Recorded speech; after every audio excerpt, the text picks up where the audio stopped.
I remember my first real night shift like it was carved into me. You'd think a police station is loud, full of people, phones ringing, doors slamming, voices barking orders. And yeah, during the day it is. But at midnight, it's a different world. The lights buzz overhead, too bright and too white, like they're trying to chase the dark away, but the dark always leaks back in. It seeps through the cracks, the windows, the halls, and the silence. It's not silence at all. It's heavy, like a blanket you can't breathe under. I was new then. Fresh uniform, badge still shining, boots not even scuffed. They stuck me on holding cell duty, which is basically babysitting. Watch the drunks, the thieves, the junkies. Make sure nobody hurts themselves or anyone else. Easy work, they told me. Just walk the corridor, check the doors, keep an eye out. But nobody warned me about the quiet. The holding cells were down a hallway that always smelled like bleach and sweat. And no matter how much you cleaned, that sour edge never went away. I remember walking that first night with my flashlight even though the overhead bulbs were on, just because it felt safer having it. Like the beam was a weapon. There were maybe 6 people locked up that night. A guy who'd started a bar fight. A woman picked up for shoplifting. 2 drunk teenagers who wouldn't stop swearing. Nothing unusual. They were loud at first, yelling, banging on the bars, calling me rookie, pig, all the usual crap. I tried to laugh it off, pretend it didn't get to me. But then, as the night deepened, the energy shifted. It was around 2 a.m. when the whispers started. I thought maybe one of the inmates was messing with me. I was sitting at the desk writing in the logbook when I heard it. A voice, low, too low to make out words, like someone mumbling in another room. I put down my pen, stood up, and listened. Nothing, just the hum of the lights. So I walked the row of cells. Everyone was lying down, half asleep. Nobody talking. I shook it off, went back to my desk. But a few minutes later, there it was again. A hiss of words I couldn't catch.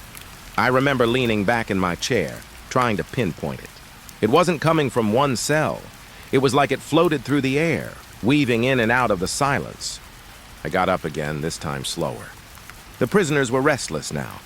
The guy from the bar fight sat up on his cot, head in his hands, rocking back and forth. The shoplifting woman was staring at the wall like something was written there. And the drunk teens, they weren't swearing anymore. They were whispering. At first I thought, okay, that's it, it's just them. But when I walked closer, I realized their lips weren't moving. Their mouths were shut. They were curled up, eyes wide open, listening. That was the word that froze me. Because I realized, so was I. I was listening too. The whispers weren't coming from the cells. They were everywhere, nowhere. The corridor felt longer then, stretched out like I was walking into a tunnel. I gripped the flashlight tighter, even though I didn't turn it on. I kept telling myself, it's late, I'm tired, my brain is just playing tricks. But my skin didn't believe me. Every inch of me prickled, like I was being watched. I stopped in front of one of the cells and asked, "You hear that?" The prisoner inside, some older guy picked up for trespassing, looked up at me with these bloodshot eyes. He didn't ask what I meant. He didn't act confused. He just nodded, real slow. Then he whispered, "She's back." I wanted to ask him who. I wanted to demand answers, but my throat closed up and all that came out was silence. I backed away, heart pounding, and went back to my desk. For a while, I forced myself to stay busy. Wrote in the logbook, checked the time, sipped stale coffee, anything to keep from focusing on that sound. But the station seemed to notice me ignoring it. The whispers grew bolder, louder, like whoever or whatever it was wanted me to listen. Around 3 a.m., the lights flickered. Just a quick dimming, but it made my heart leap into my mouth. And when they steadied again, I swear every inmate was awake. Nobody moved. Nobody spoke. They were all sitting on their cots, staring out at me. Every single one. I couldn't take it anymore. I stood up and yelled, "Enough!" My voice echoed down the corridor, bouncing back at me like a stranger's. But the whispers didn't stop. If anything, they pressed harder against my ears, crawling under my skin. That's when I noticed the drunk teenagers again. They were sitting up now, side by side, facing the bars. Their eyes looked empty, glazed over. And their lips were moving. Not words I knew. Not English. Something old, twisted. The sound didn't match the movement. Like their voices were coming from deep inside the walls. I banged the bars with my baton, trying to snap them out of it. "Stop!" I shouted. "Stop now!" But they didn't even flinch. The older guy, the one who'd said she's back, suddenly pressed his face to the bars and whispered, "You can't stop her." I felt the blood drain from me. My hand shook so bad I almost dropped the baton. I wanted to run out of there, but I couldn't. I was on duty. I had to stay. That was my job. So I sat back at the desk, knuckles white around my flashlight, and tried not to fall apart. I told myself just a few more hours until dawn. Just make it until morning, but the whispers never stopped. They grew into a rhythm, like breathing, like a lullaby you don't want to hear. And then, for one awful moment, I swear I understood them. They weren't words exactly. More like feelings shaped into sound. Regret, hunger, anger, loneliness so sharp it cut through bone. I felt it all rushing into me, filling me with someone else's memories. A woman's memories. I saw flashes, cold concrete, iron bars, a pale face pressed into shadows. Hands gripping steel until the nails tore off. A scream that never ended. I gasped, clutching my head, and when I looked up, every prisoner was whispering now, in unison.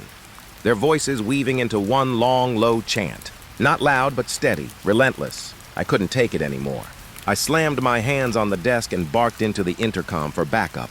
My voice cracked, but I didn't care. When another officer finally came down, the whispers stopped. Just like that. The cells were quiet. Everyone back on their cots, pretending to sleep. The teens were snoring. The shoplifting woman was humming softly, almost like nothing had happened. The other officer gave me a look, like I'd lost my mind. He told me to calm down, said I was spooked because it was my first night. "Get used to the midnight shift," he joked. "This place messes with you." But when he turned away, I caught sight of the older guy in the corner cell. He was still awake, still staring at me.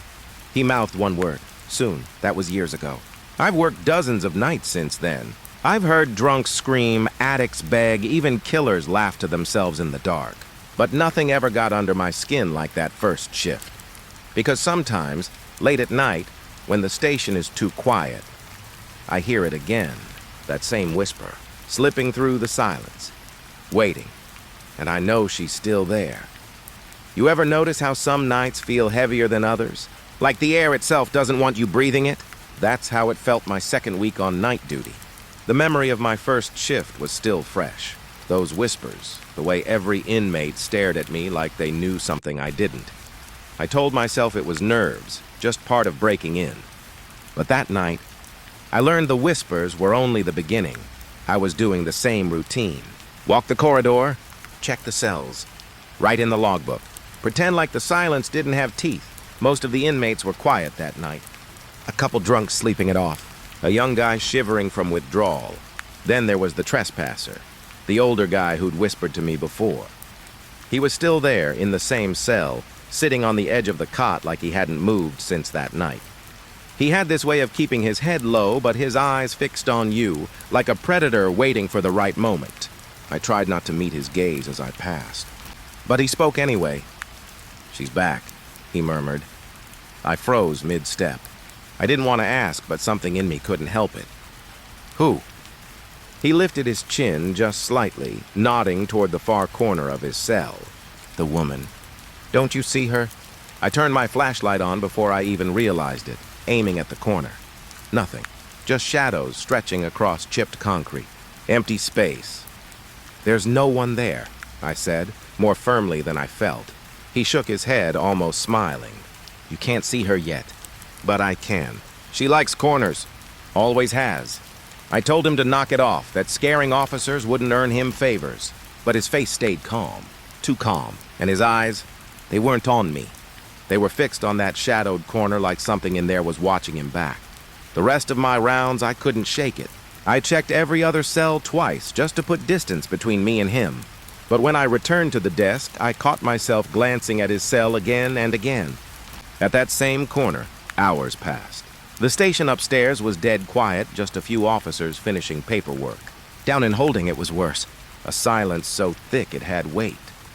I was halfway through a stale cup of coffee when I heard him whisper again. Not loud enough for words, but steady, talking to someone. I tried to ignore it, but the sound grew sharper. like a private conversation that didn't belong to me but demanded I overhear.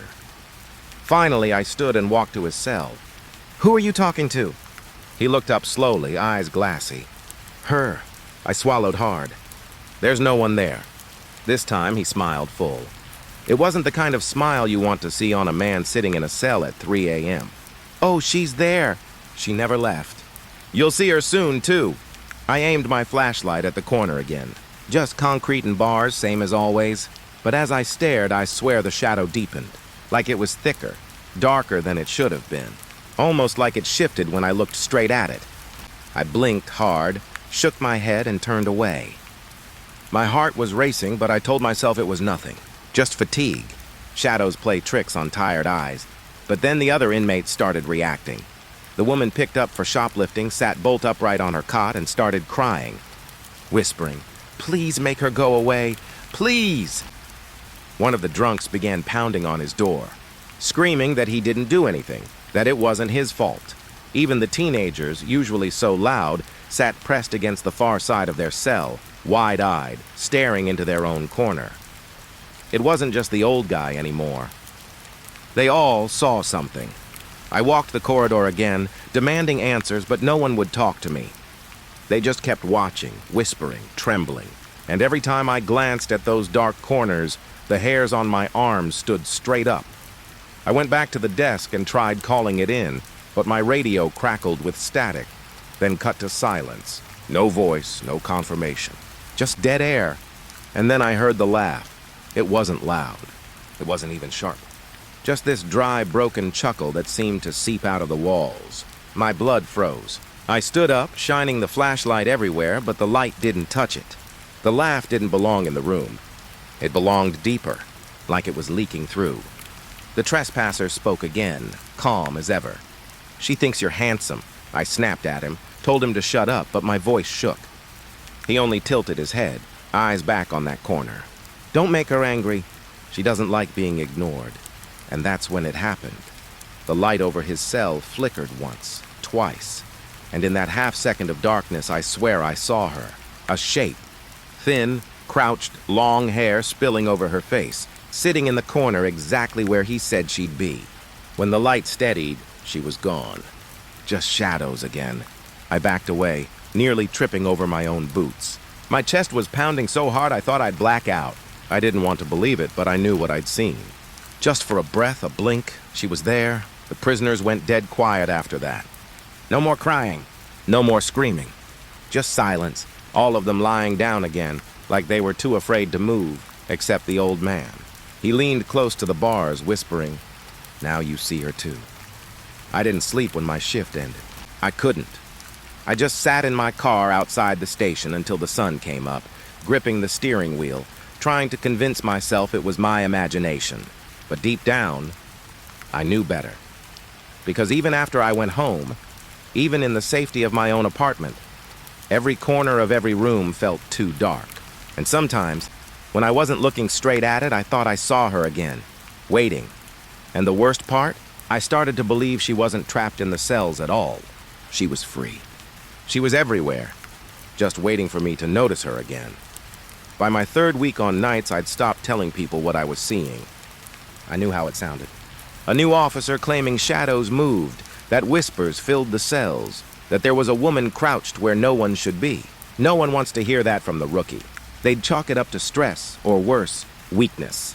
So I kept my mouth shut. But keeping quiet didn't make her go away. If anything, she liked it better when I stayed silent. It was a Thursday, late, and I'd pulled the short straw for another midnight shift. The station upstairs was calm, a couple officers catching naps at their desks, paperwork piled high. Down in holding, it was the same as always. 2 bright lights, the smell of disinfectant, and the steady hum of buzzing bulbs. There were only 4 inmates that night. 2 drunk drivers, a guy picked up for breaking into a warehouse, and the same trespasser who never seemed to leave.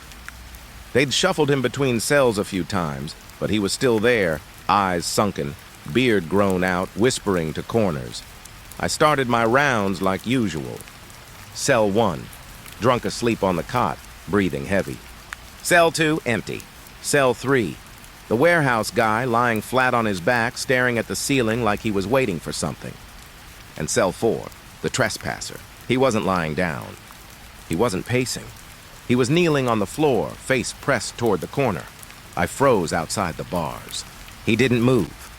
Didn't even blink. Just stayed there like a man in prayer. And when I finally found my voice and asked what he was doing, he spoke without looking up. "She's almost ready." The words chilled me. I told him to turn around, to face me. But he didn't. He just pressed closer, whispering something too low to hear. And then I saw her. It wasn't like before, with flickering lights and glimpses in the shadows. This time it was clear. She was there, crouched in the corner of his cell, knees tucked to her chest, long black hair spilling across her face. Thin arms wrapped around her shins. She didn't move, didn't breathe. Just sat there like she had always been there, waiting for me to notice. My flashlight shook in my hand. I wanted to turn and run, but my boots felt nailed to the floor. I couldn't look away. Her head tilted ever so slightly, and I thought I saw the edge of a smile under that curtain of hair. I stumbled back, heart hammering. "Who is she?" I demanded. My voice cracked like I was a kid. The trespasser chuckled softly. "She's the one they forgot. The one you all left here?" Before I could ask what that meant, the warehouse guy in the other cell screamed. I spun around, beam flashing across the bars.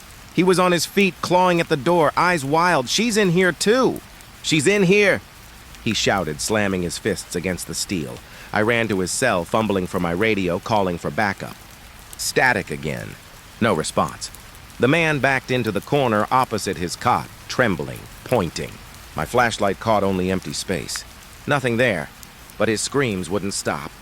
He howled, begged, said she was touching him, pulling at his clothes. I was shouting back, telling him to calm down, telling him there was nothing there. But the more I yelled, the louder he got until his voice broke into sobs. Then it went silent. Not faded, not lowered, just cut off like someone had pressed mute.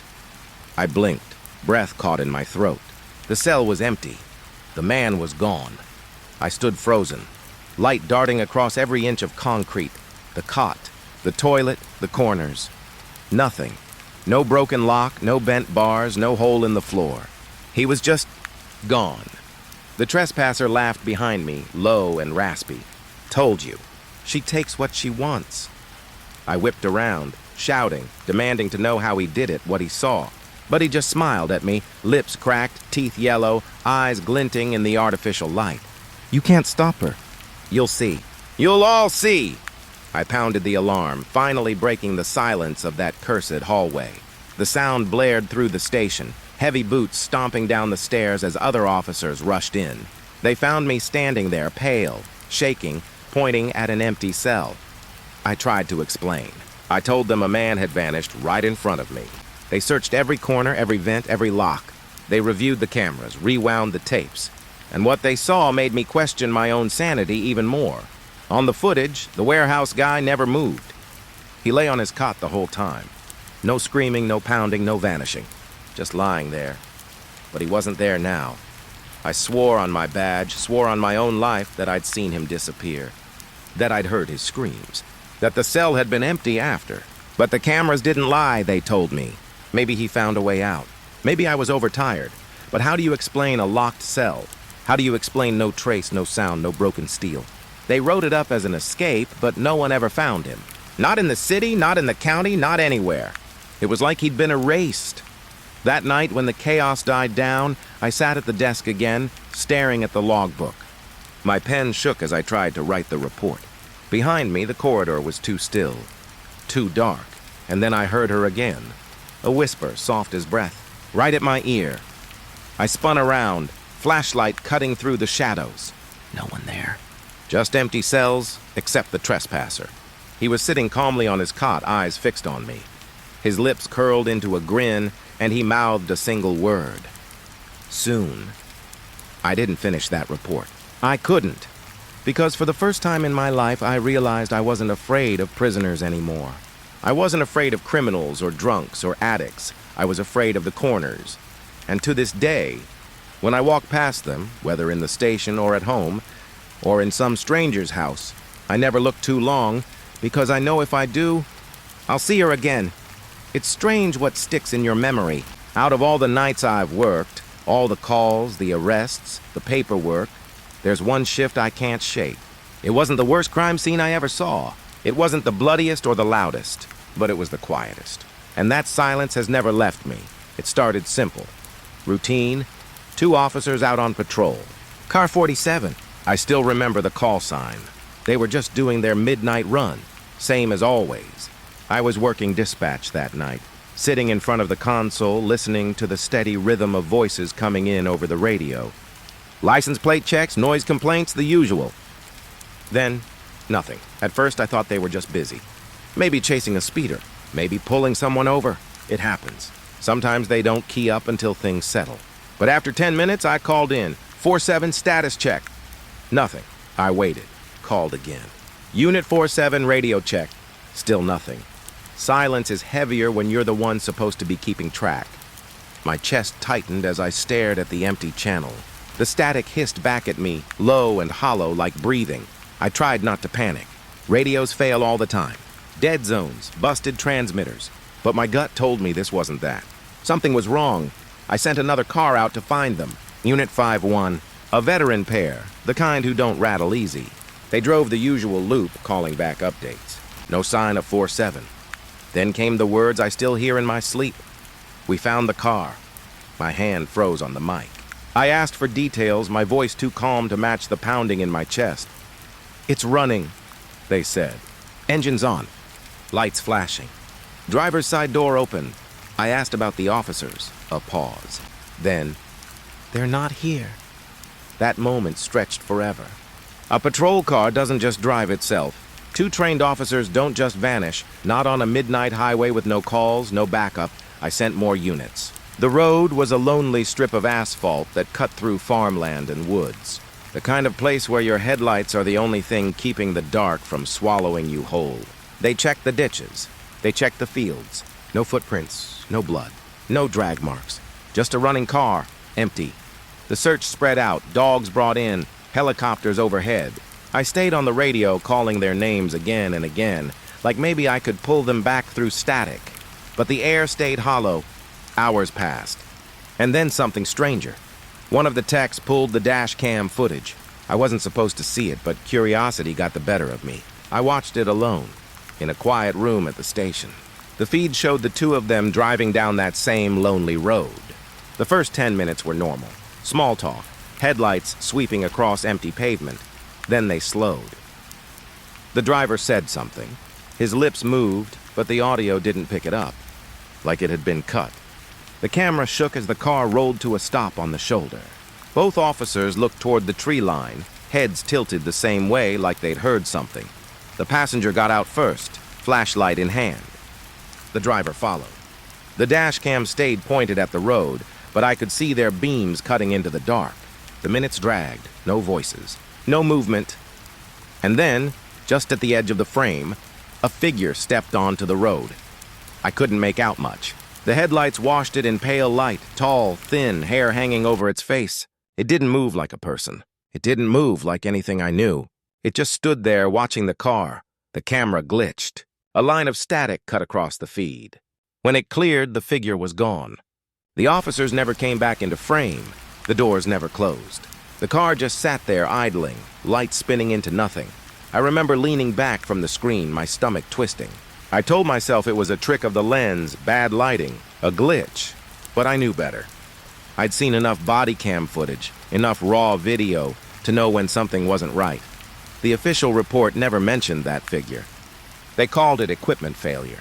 They said the officers must have wandered off, got lost in the woods. But I know what I saw. And the worst part? Later that night, when the search turned up nothing, I was back on the radio. The console in front of me blinked, channels alive with chatter. I was tired, head heavy, eyes burning. Then, for just a second, Unit 47 keyed in. Not the backup cars. Not a technician. Them. I heard breathing, ragged and wet. Then a voice. Just one word. Help. Before I could respond, the line went dead. Static hissed back at me, louder this time, like it wanted to swallow me whole. No one else heard it. No one else admitted they did. The officers were never found. Their families were told they likely got lost, succumbed to the elements. Officially, they're listed as missing. But I've worked this job long enough to know the truth when it's staring me in the face. They didn't get lost. They didn't walk away. Something took them. And every time I drive that stretch of road, I keep my radio on, volume turned high. Because sometimes, when the night is quiet enough, I swear I still hear it. That faint voice, that one word, help. When I close my eyes, I can still see it. That patrol car sitting there in the dark, engine humming like it was alive. Lights cutting through the trees with no one inside.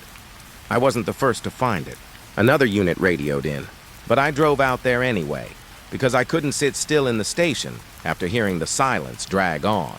My gut wouldn't let me. The road was empty that night, the kind of stretch where your headlights barely push back the dark. Every few miles, a broken fence, a rusting sign. Nothing else. And then, out of nowhere, the glow of red and blue flashing across the asphalt. The patrol car. It was parked half on the shoulder, half on the dirt, like whoever was driving had pulled over too quick. Driver's door wide open, lights spinning. Engine still running. I pulled up slow, my stomach tight. Even before I got close, something about it felt wrong. Too quiet. Too still. You get used to the sounds of a scene, radios clicking, footsteps, someone muttering. But here there was only the car, breathing steady in the dark. I killed my engine, stepped out, and the night hit me like a wall. Crickets, wind in the trees, that was all. No voices. No officers. I remember shining my flashlight into the driver's seat. Empty. Passenger seat. Empty. Back seat clean. No gear disturbed. No struggle. Their coffee cups were still in the holders, half full. Steam gone cold, and their radios were there clipped to the dash, both of them. That detail stuck out, because if something happened, they would have called. They would have screamed for backup.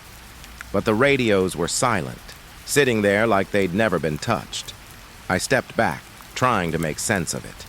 I'd seen officers abandon cars during a foot chase, sure, but both of them? Without shutting the door, without grabbing their radios? It didn't add up. The road behind me stretched empty in both directions. I swept my light across the ditch. Nothing but grass, wet from dew. I kept thinking I'd see footprints, some kind of trail, but there was nothing. Just the hum of that engine, steady, patient. More units pulled in after me. Their lights filled the night, casting long shadows across the field. We spread out, searching the ditches, the tree line. One of the dogs barked at the woods, straining against the leash. But when the handler pushed him forward, the dog whined and backed up, tail between its legs. Wouldn't go in. That unsettled me more than anything. Dogs know. They always know. After an hour, we had nothing. No blood, no prints, no torn fabric. No sign that two grown men had ever stepped out of that car. We circled back, everyone quiet, staring at the vehicle like it might explain itself. The tech started bagging evidence, taking photos, dusting for prints. I stood off to the side, staring at the open driver's door. And then I noticed something. The dome light inside the car wasn't on. Normally, when a door's open, the light stays lit. But it was dark. Dead. Like the car itself didn't want to reveal what was inside. One of the techs checked it, said the bulb was fine. The wiring looked fine, but the light refused to turn on. That's when the unease in my chest hardened into fear. Small details, that's what sticks with you. A working light that refuses to shine. Radios untouched. Coffee cooling in half-sipped cups. As they towed the car back, I followed behind in my cruiser. Watching those spinning lights bounce off the trees made me sick. Like the car itself was mocking us, screaming for attention when its crew was gone. At the station, they parked it in the garage for processing. Everyone cleared out except a couple of techs, but I couldn't leave. I stood there staring through the windshield into the empty front seats. I half expected the officers to suddenly reappear, climb back in, drive away like nothing happened. Instead, I noticed something new. The odometer. The mileage didn't match the log. By almost 30 miles. I checked twice.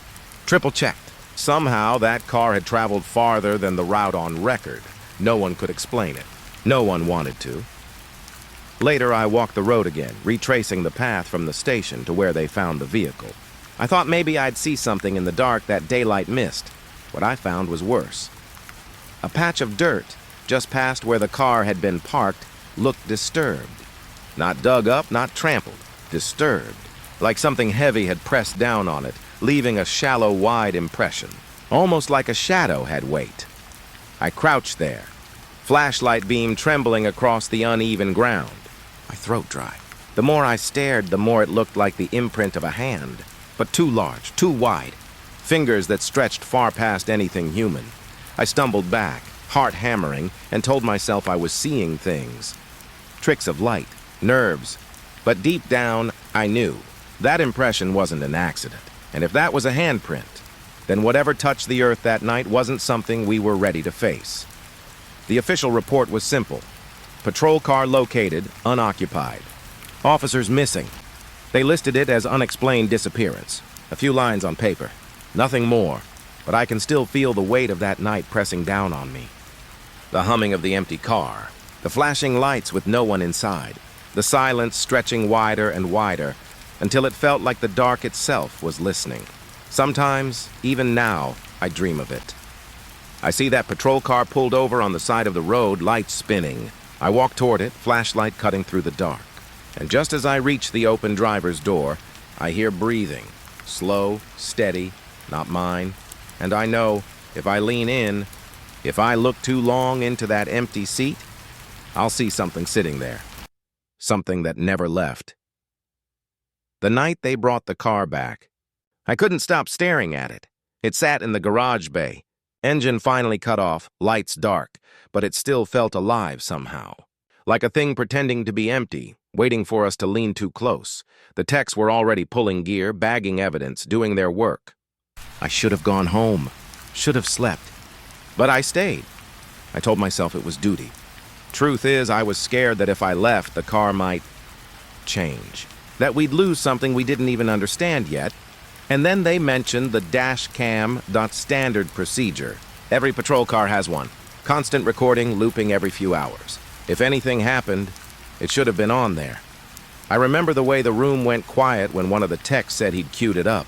We all gathered around the small monitor, screen flickering in the dim garage light. At first, it was boring. The two officers talking, laughing about something I couldn't hear clearly. Their voices were there but muffled, like the mic was underwater. Their faces lit pale by the glow of the dashboard. The hum of the road beneath them. Normal, then the feed skipped. Just a small glitch, a flash of static, a line across the screen. It cleared, but something felt off. The road outside the windshield looked darker than it should have. Headlights reaching but not touching anything. Like the beams were swallowed before they hit the ground. The officers noticed it too.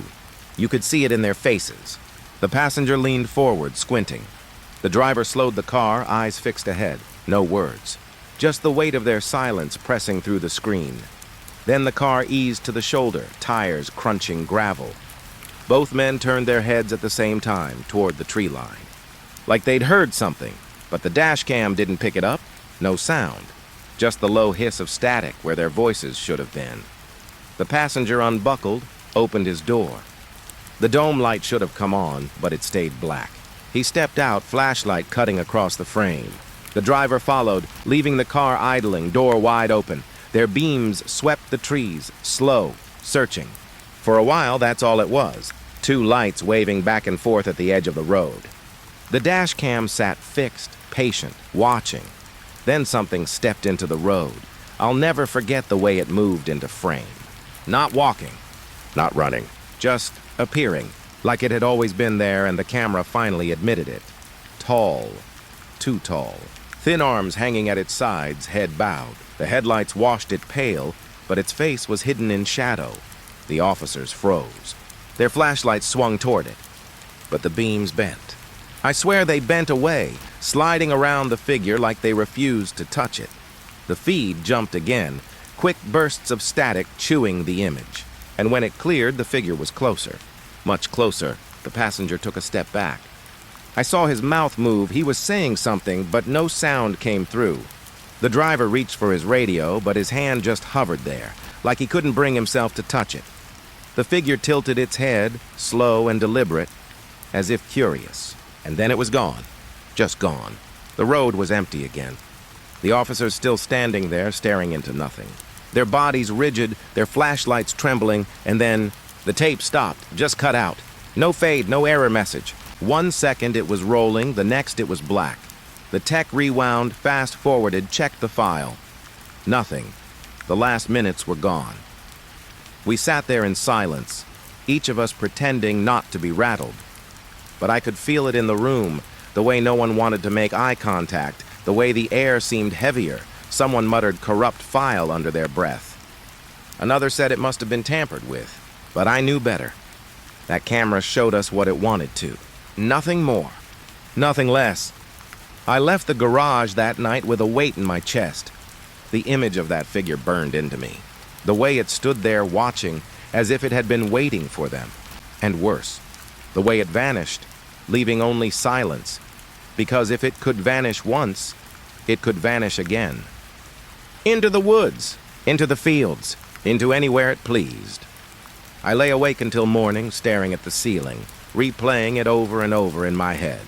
Not just the figure, not just the silence, but something smaller, the driver's eyes. Right before the footage cut, I swear he looked at the camera.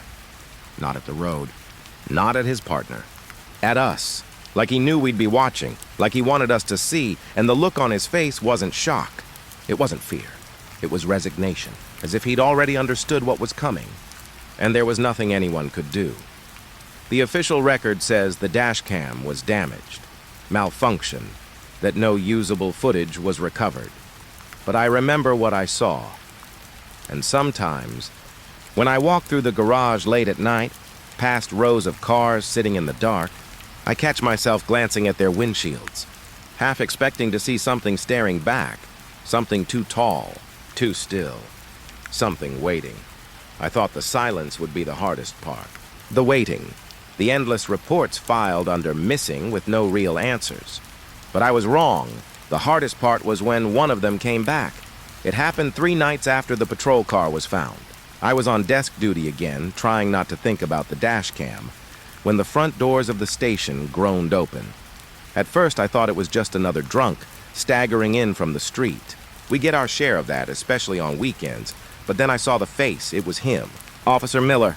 The driver of 47, he was barefoot. His uniform pants torn at the knees, shirt missing entirely, pale skin shining under the harsh fluorescent lights. His feet were black with dirt, bleeding at the soles. He moved slow, each step deliberate, like a man learning how to walk for the first time. For a moment, no one breathed. Then half the room jumped into action. Chairs scraped back, radios crackled, someone shouted for medical. But I stayed frozen, watching him shuffle forward, eyes locked on nothing. They tried to question him right there in the lobby, but Miller didn't respond. Not to his name, not to direct orders. He just kept moving until he reached the front desk. Then he stopped. I was the one sitting there, and for the first time since he walked in, his eyes lifted, met mine. And that was when my stomach turned to ice. Because those weren't Miller's eyes. The color was the same, sure, blue like always. But something behind them was missing. Or maybe something else had taken root there. They were too wide, too still, staring through me instead of at me. "Where's your partner?" I asked, my voice shaking. His lips parted, dry and cracked. He made a sound, a rasp, like the first breath of someone who'd been underwater too long. But no words came out. They led him to a holding room until paramedics arrived. I stood outside the glass, watching as they tried to examine him. He didn't resist, didn't flinch when they cleaned his feet or pressed the stethoscope to his chest. He just sat there, staring at the wall. One of the paramedics swore his pulse felt wrong. Not fast, not slow, just uneven, like it was skipping beats, dancing to a rhythm no human heart should know. When they asked him where he'd been, he finally spoke. Cold. That was all. Just one word, whispered like a secret. They pressed him, asked if he'd been lost, if he'd seen his partner. His lips moved again. Same word, cold, then nothing more. Later that night, they decided to keep him under observation.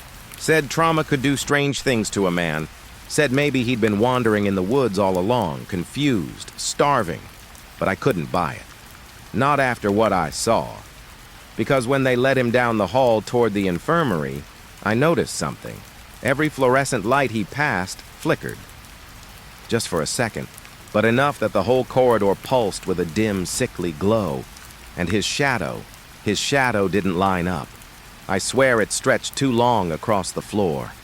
His body moved, but the shadow lagged a moment behind, like it was tethered to something else. Something slower. No one else seemed to notice. Or maybe they just refused to. I went home that night, but didn't sleep. Every time I closed my eyes, I saw his face again.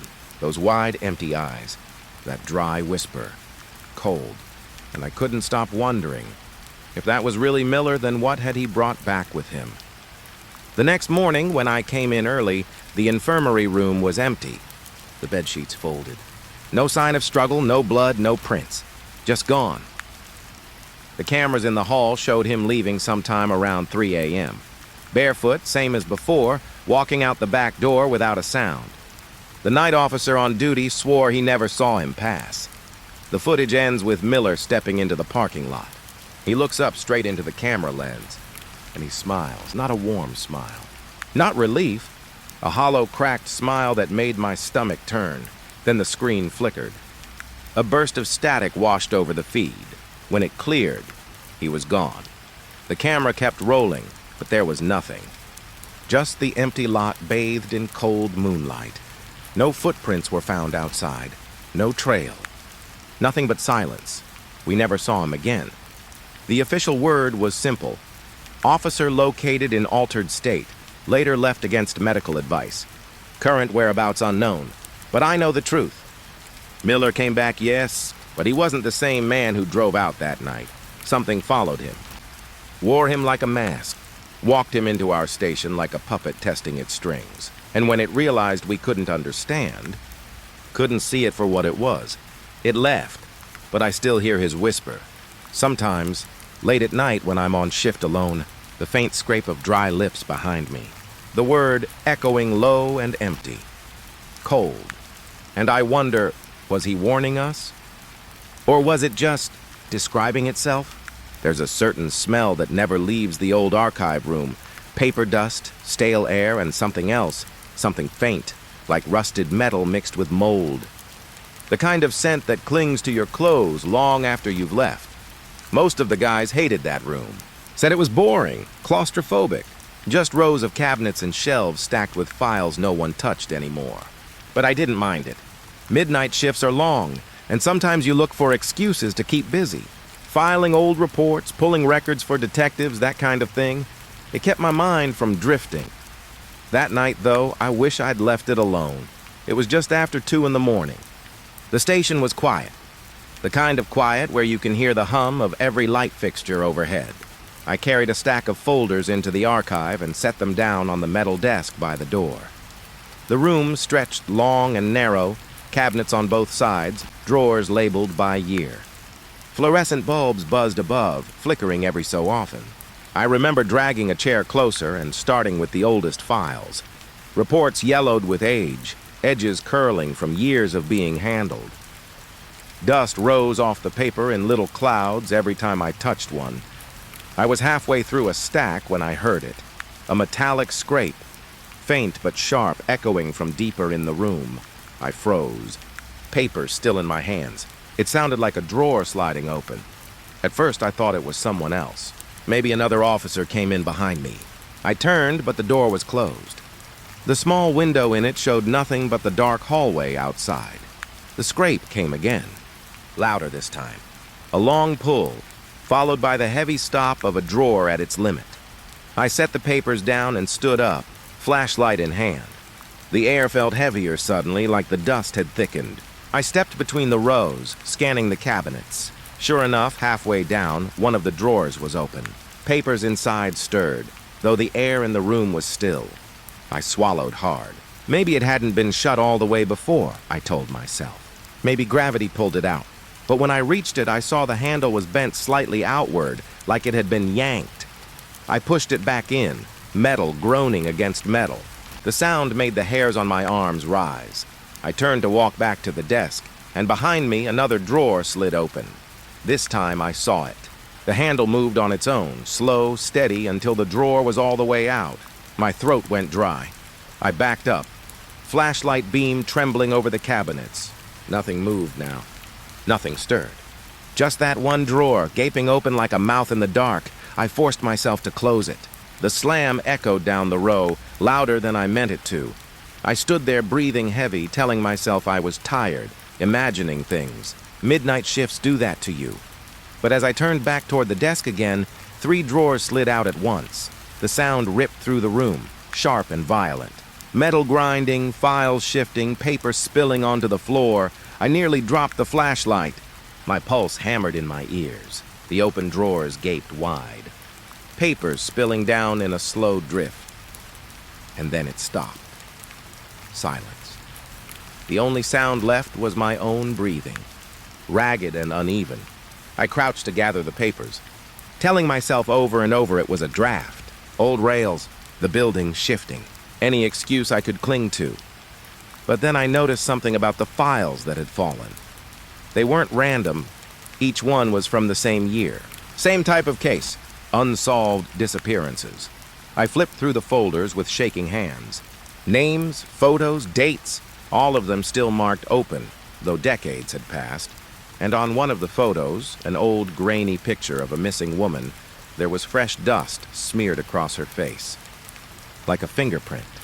I dropped it back into the pile and stood, heart pounding. My flashlight beam jumped across the cabinets. Across the rows of steel drawers, every single handle was vibrating. Faint. Subtle, but enough to rattle against the metal. I staggered back toward the desk, fumbling for the door. The fluorescent light overhead flickered hard, buzzing like an angry insect. For a moment, the whole room went black. When the light came back, every drawer in the room was open, rows and rows of them, pulled all the way out, spilling files across the floor. Paper floated in the air like dust, pages turning without wind. I didn't think.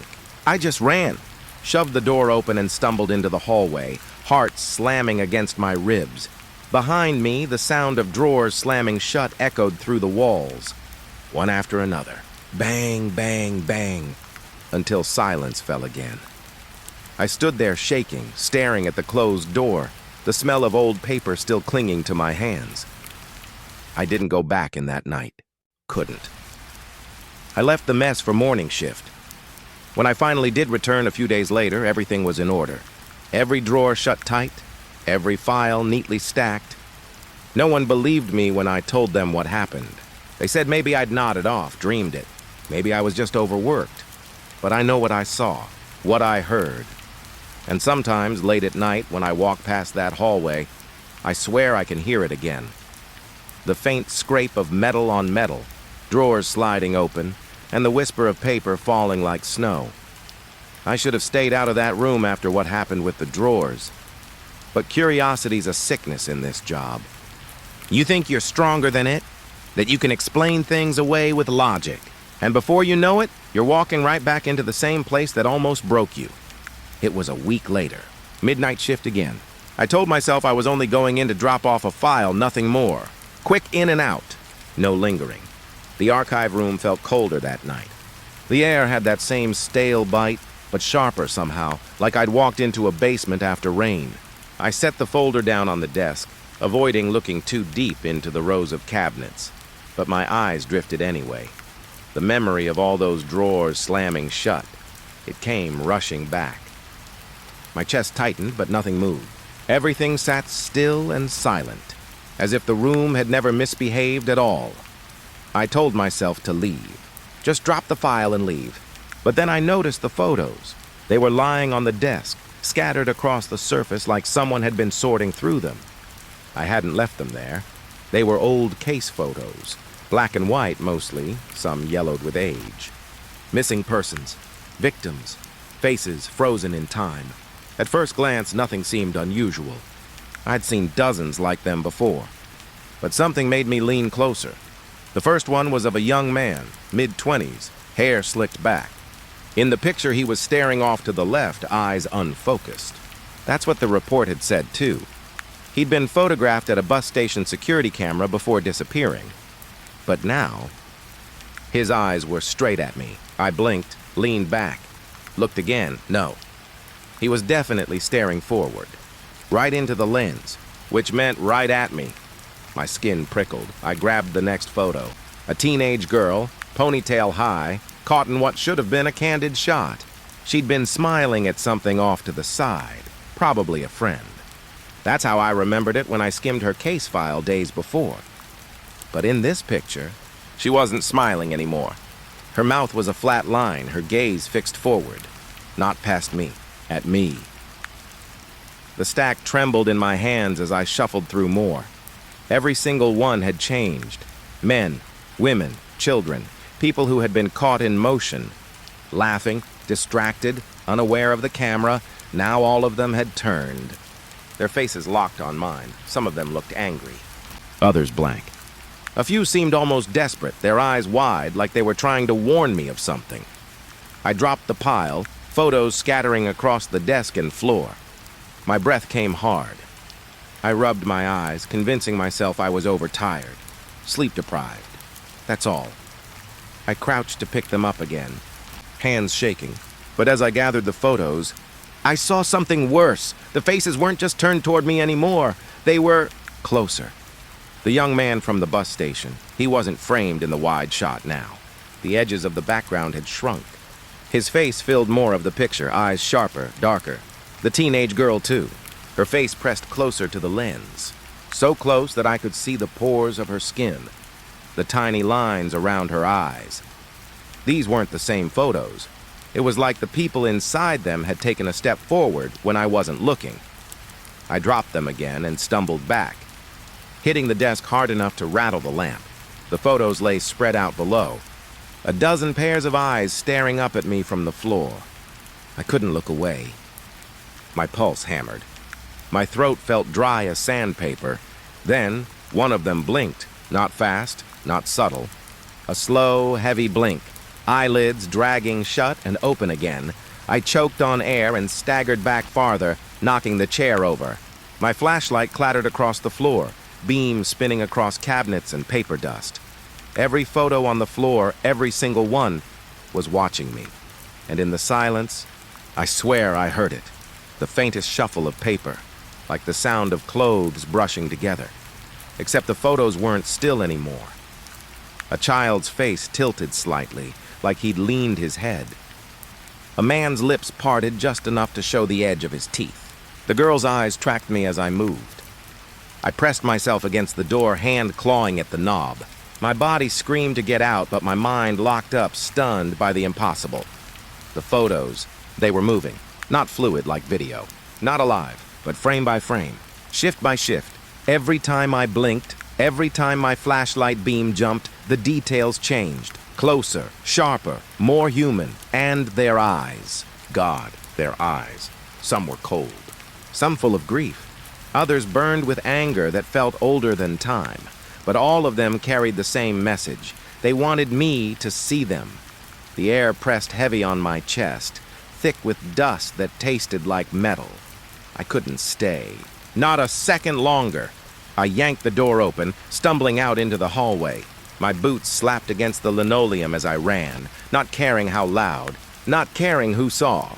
Only when I was halfway down the corridor did I realize I still had one photo in my hand. I don't remember grabbing it. It was the girl, the teenage one. Her face was so close to the lens now that it nearly filled the whole print. One eye, wide and unblinking, stared straight at me. Her lips were parted just enough to form the shape of a word. I don't know what it was. But even now, sometimes when I dream, I see that mouth moving, and I swear she's still trying to speak. After the night with the photos, I told myself I'd never step foot in that archive room again. But the thing about fear is, it doesn't always keep you away. Sometimes it pulls you back, like a splinter you can't stop picking at. I kept thinking about that girl's face, that wide eye, that mouth trying to form a word. It followed me into my sleep, into my meals, into every quiet moment I had alone. So, a week later, I found myself back in the hallway outside the cold case room. The door looked ordinary. Just another brown slab of wood with a little brass handle. But standing there, I felt like I was staring into the mouth of something alive. I told myself I'd only go in to put the girl's photo back. That was it. Nothing more. I couldn't carry it around anymore. It was burning a hole in my mind. When I stepped inside, the air hit me the same way as before. Stale, heavy, like a cellar that hadn't been opened in years. The cabinet stood quiet. The desk lamp glowed soft. The room looked harmless, but I knew better. I slid the photo back into the folder where I thought it belonged. My hands shook as I closed the file. I should have walked away then, but my eyes caught on something at the far end of the desk. A folder lay open. Not neatly stacked, not tucked away. Open, waiting. And on the cover, in faded black marker, was my name. For a moment, I thought it was a mistake. Maybe someone else with the same last name? But when I stepped closer, I saw it wasn't just my name. It was me, my full name. My badge number written neatly underneath. My throat tightened. I touched the folder like it might bite. When I opened it, I nearly dropped it straight to the floor. Inside was a report. Official, typed, dated. Except the date. Hadn't happened yet. And the report wasn't about a case I'd worked. It was about me. The words swam in front of my eyes as I read them. Subject found deceased. That was the first line. The rest detailed everything. How I was discovered in the station. How my body was cold. How my face was described as distorted. Unrecognizable. It even listed the officers who found me. Men I knew. Men I worked with every day. It was a death report. My death report. And the signature at the bottom. It looked like mine. My handwriting, shaky but familiar. I staggered back from the desk. My heart thudded so loud I swore the cabinets could hear it. I told myself this was some cruel prank. Maybe another cop with a sick sense of humor.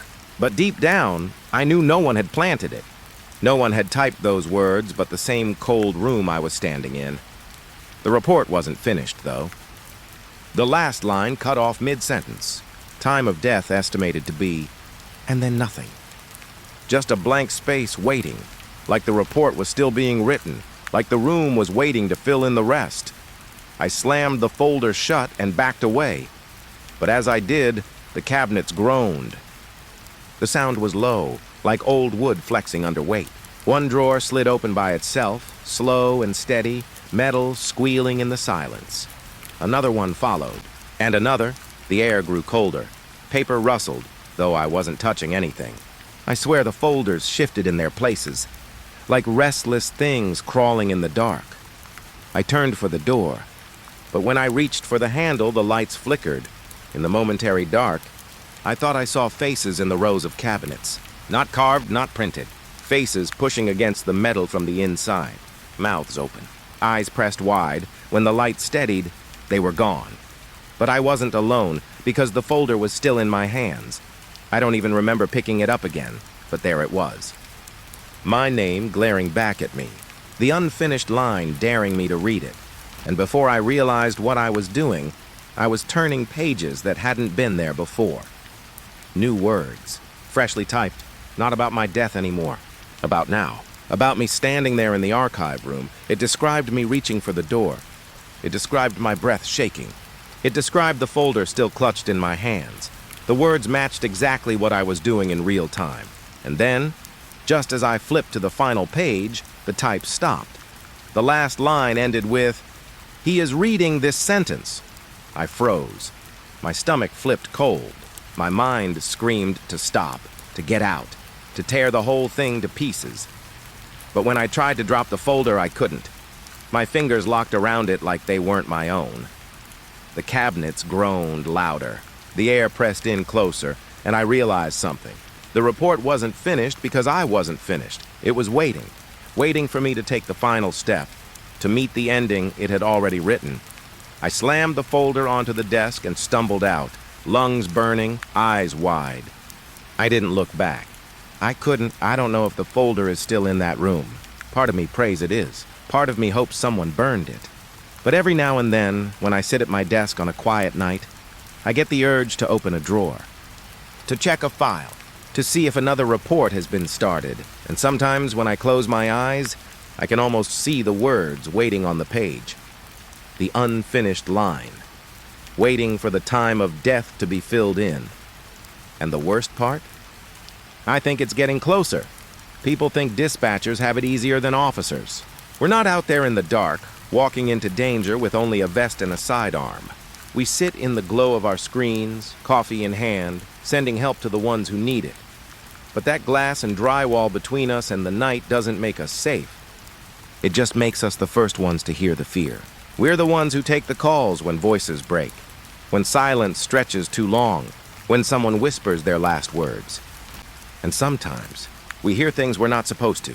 It was around 2:30 in the morning when the line rang. My station was quiet. The officers on night patrol checked in every 30 minutes like clockwork. The radio hissed its usual static. And I sat there trying to stay awake with a half-empty cup of coffee. I hit the button, slipped on my headset, and gave the routine greeting. But there was no adult voice on the other end. No slurred words from a drunk, no panicked screams, no background chaos. Instead, it was a child, a little girl no older than 7 or 8 by the sound of her. She was crying soft, broken sobs. "Hello?" I said gently. "This is 911. Can you tell me what's wrong?" At first, she didn't answer. I thought maybe it was a prank. A kid who had found a phone and wanted to test the magic numbers. But the sobs kept coming, so raw it was hard to believe she was faking. "Sweetheart, are you hurt? Can you tell me your name?" There was a sniffle. Then, barely above a whisper, "I can't find my mommy." My heart squeezed. I've dealt with lost children before. Usually we patch them through to patrol, and within half an hour they're safe in someone's arms again. But this felt different. Her voice was too steady in between the crying, too heavy with something I couldn't place. "Okay," I said carefully. "We'll help you. Can you tell me where you are?" She gave me an address. Clear as day. Street name, house number. I typed it into the system, waiting for it to pull up on the map. But nothing came up. I double-checked. Entered it again. Changed the spelling. Nothing. "Sweetheart, can you say that again?" Slowly. She did. Exact same address. Exact same number, except that address didn't exist. I searched our records, property logs, even old cross streets. Still nothing. "Are you inside a house?" I asked, trying to mask the unease in my voice. "Yes," she said. Her crying had slowed now. She almost sounded calm. "It's dark. Mommy's gone. They won't let me leave." A chill ran down my spine. "They?" I asked before I could stop myself. Silence. Just the faint hiss of the open line. "Sweetheart, who won't let you leave?" Her voice dropped to a whisper. "The woman in the hall." I felt every hair on my arm stand on end. Before I could respond, the line crackled. Static surged so loud I ripped the headset away from my ear. When it cleared, the line was dead. I tried redialing. Nothing. The number came up restricted. No trace. I sat there, staring at the screen, hands trembling. I should have written it off as a prank. Kids do that sometimes, but I couldn't shake the sound of her voice, the raw panic, the way she said "they." So I pulled up the archive system, searched old maps, and that's when I found it. The address she'd given, it did exist. Once. But it had been demolished nearly 20 years ago. A fire had gutted the house. Family of 3 inside? Parents died. Little girl never found. Her name was listed in the report. Same age, same street. No body recovered. I stared at the old photo in the file, black and white and grainy. A little girl with pigtails, smiling like she didn't know the world could burn. And I realized something. The voice on the phone matched her exactly. I didn't tell anyone. I didn't know how. What would I say? That a dead girl called 911 from an address that no longer stood. But that was the first night. The first time she reached me. It wasn't the last. I couldn't let it go. Most calls fade from memory after a while. Even the bad ones. You log the details, you send the units, you move on. But the voice of that little girl stuck with me. The way she whispered about the woman in the hall. The way her address didn't exist anymore. I tried to tell myself I'd imagined it. That maybe I'd misheard her, maybe she was just some prankster with a sick sense of humor. But then I remembered her sobs. Those raw, stuttering breaths. You can't fake that. Not when you're 8 years old and terrified. I had to know where the call came from. So the next night, when the floor was quiet, I pulled the logs. Every incoming 911 call leaves a trail, even the blocked numbers, even the restricted ones. The system always catches something, an origin point, a cell tower, a routing line. I keyed in the time and pulled up the entry. My stomach twisted the second I saw it. The call hadn't come from any tower. It hadn't bounced off any line. It hadn't traveled from across the city or across the county. The origin location was listed as internal, inside the station. I blinked at the screen, waiting for it to correct itself, waiting for some little error notice to pop up. But the log stayed steady. Source, internal. That meant the call hadn't come from a phone out there in the dark. It had come from in here, from this building. I sat frozen, headset in my lap, the glow of the monitor making my skin look pale. Maybe someone was messing with me. Maybe another dispatcher had patched a line through as a joke. But I knew every person on duty that night, and none of them had the technical know-how to spoof the system like that. I decided to check the physical lines. The station's wiring runs down into the basement, into a cramped concrete room where the server racks hum and the old landlines are patched together like veins. Most people hate going down there. It smells damp and the fluorescent lights buzz with a sickly yellow tint. But that night I forced myself to walk the narrow stairs, heart pounding with every echo of my boots. The room was empty, just the steady hum of machines. I checked the logs again from the terminal down there. Same result, origin internal. But one line caught my eye. A number I didn't recognize, routed through a jack that hadn't been used in years. It was listed under an extension in the basement itself. My skin crawled as I followed the tangle of wires across the wall, past the racks, toward the far corner.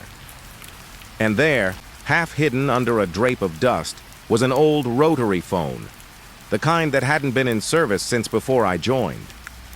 Beige plastic, cord coiled and stiff with age, and the line was live. I could hear it. A faint hiss, like someone breathing on the other end. My hand shook as I reached for it. I shouldn't have. God knows I shouldn't have, but I lifted the receiver anyway. At first, only static filled my ear. Heavy, thick, swallowing the sound of my own breath. Then, just faintly beneath it, a whisper, a child's whisper. "Hello?" I froze. My throat tightened. It was the same voice. "The same girl from the night before? You called me," she said. Her tone was soft, almost confused. "You heard me, didn't you?" I wanted to hang up. I wanted to run. But the words caught in my throat. "Who are you?" I whispered. There was a long pause. Then, just like before, she sniffled. "I can't find my mommy," she said. I slammed the receiver down so hard it rattled against the cradle. The sound echoed through the basement, but the hiss of static still rang in my ears even after I'd let go. I stumbled back, chest heaving, eyes locked on that dead old phone. It shouldn't have worked. It wasn't connected. That line hadn't been active in decades. And yet somehow the little girl had reached me through it. I didn't tell anyone. How could I? Who would believe that an abandoned phone in the basement of the station had come alive with the voice of a child, dead 20 years? But the worst part wasn't the call. It was what I heard when I finally forced myself back upstairs, back into the dispatcher's chair, trying to calm down. The headset was still warm when I slipped it back on. The line was dead, nothing but silence, and then, faint as a breath against my ear, came a new sound. Not the girl this time. A woman's voice. Low, cold, drawn out like smoke. She said one word. Closer. And then the line went dead for good. I couldn't. Stop thinking about that phone. Most nights, the station was just background noise. Dull, predictable, even boring sometimes. But after I heard that girl's voice again, after the whisper of that woman slid into my ear like smoke, I couldn't shake the feeling that the walls themselves were holding secrets. The basement especially. You see, the station's basement has always been avoided. Even the janitors don't like going down there. Too damp, too cold, too quiet. The concrete walls sweat in the summer, and in the winter you can see your breath. But what gets under people's skin isn't the temperature, it's the feeling. Like the air is heavy with memory, and I had just found out why. That phone. That impossible dust-covered phone in the corner, connected to a line that shouldn't have existed anymore. I tried convincing myself it was a fluke, Some kind of cross wire or old patch nobody remembered. Maybe the static was just interference. Maybe the voice I heard was in my head, but deep down I knew better. Because I went back. I told myself I was only going to check the wiring just to settle my nerves. But when I descended those concrete stairs, flashlight beam cutting through the dark, my stomach dropped like I was walking into a crypt. The basement was exactly as I remembered. Racks of old servers humming like insects. Pipes overhead dripping occasionally, and in that far corner, the phone. It sat there like it had been waiting for me. The flashlight caught the dust floating above it, tiny specks swirling like ash in the beam. And yet, despite the years it had been sitting there, the receiver wasn't covered, almost like someone had been using it. I crouched down and traced the cord with my hand. The line snaked along the floor, stapled against the wall, disappearing into a cluster of wires near the breaker box. I tugged on it gently. Dead end. The cord had been cut. Clean. The copper inside gleamed faintly in the light. That's when my throat went dry. The phone wasn't connected to anything. Not a line, not a jack. Not the servers, nothing. And yet, last night, it had carried the voice of a little girl clear as day. I remember whispering out loud to myself, just to hear something besides the thundering of my heart. It shouldn't work. You're not real! The words bounced back at me, small and weak against the concrete. And then the phone rang. That sharp, shrill rotary bell exploded in the silence, and I nearly dropped my flashlight. The sound echoed through the basement, bouncing off the walls, filling every corner. It rang once, twice, 3 times. My body moved before my brain caught up. My hand shook as I lifted the receiver to my ear. The static came first, thick, heavy, swallowing every other sound, and then the breathing, not the child this time. This was different, slower, rougher. A woman, maybe, but not like any I'd ever heard. Her breaths were ragged, like each inhale scraped her throat raw. I forced myself to speak. Who is this? For a moment, there was nothing. Just that awful breathing. And then, through the static, came a faint sound. A giggle. Not a woman's giggle. A child's. It was soft, playful, almost happy, but it was wrong. It wasn't the kind of laugh you hear from a living child. It was flat, hollow, as if someone was remembering what laughter was supposed to sound like and was trying to copy it. I felt the hair rise on my arms. My skin prickled cold. Where are you calling from? I whispered. The laughter stopped, and in its place came words. You're here, I nearly dropped the phone. My eyes darted around the basement, flashlight beams swinging wildly across racks and pipes, searching for movement. But the room was empty. When I pressed the receiver back to my ear, the line had gone dead. I stood there in silence, listening to the faint ringing in my ears from the bell. My chest heaved and my fingers dug into the plastic until the edges bit into my skin. The phone wasn't supposed to ring. The line was cut, and yet not only had it rung, but someone, or something, had known exactly where I was. That night I barely made it back upstairs. My legs felt like they didn't belong to me. My head buzzed like I was half awake, half trapped in a dream. And when I slid back into my dispatcher's chair, the headset hanging limp in my hand, I noticed something that made my stomach twist even worse than the phone call. The incoming call log on my computer had updated. It showed a new entry, time-stamped, to the exact minute I'd heard the phone ring in the basement. Origin. Internal location. Dispatcher's desk. It wasn't just the phone in the basement anymore. The line had followed me upstairs. I should have walked away. I should have ignored the phone. Ignored the call log. Ignored every single red flag screaming at me to leave it all alone. But curiosity? It rots you from the inside out. And mine wouldn't shut up. After that night in the basement, I couldn't focus. Every time the phone on my desk rang, I froze. Every time static bled through the headset, I wondered if it was her again. That voice. That laugh. I thought maybe if I went back downstairs, I'd find some kind of explanation. Something physical. Wires, old equipment, even a prank set up years ago. Anything would have been better than believing the alternative. So I went back. But I went further this time. The basement was colder than usual that night. The kind of cold that sinks into your bones and makes you feel smaller somehow. I kept my flashlight steady as I walked past the phone in the corner. Its silent shape crouched like an animal waiting to pounce, and that's when I noticed something I hadn't before. Behind the racks of servers, where the wall met the floor, a faint line cut across the concrete. At first I thought it was just a crack, but when I ran my fingers across it, I felt the groove of hinges. It wasn't a crack.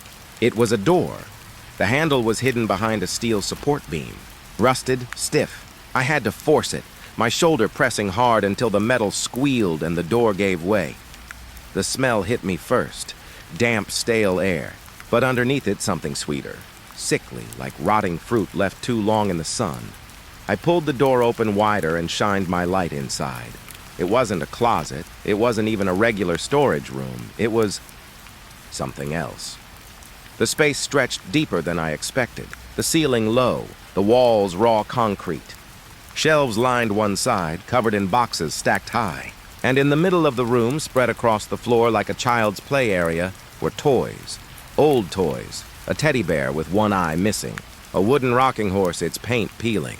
Dolls slumped in a pile, their glass eyes catching the light. A stack of coloring books, their pages yellowed and curling, and drawings. So many drawings.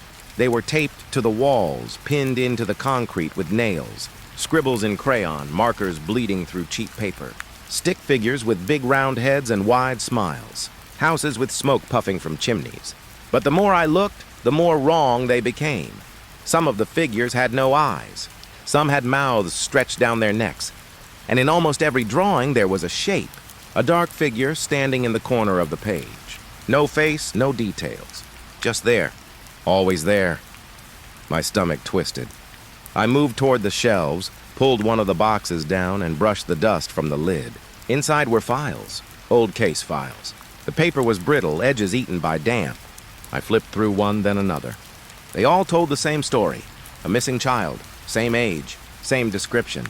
Same photo clipped to the top of the reports. A little girl with dark hair and a bright smile. Only the case numbers were different. The dates spanned decades.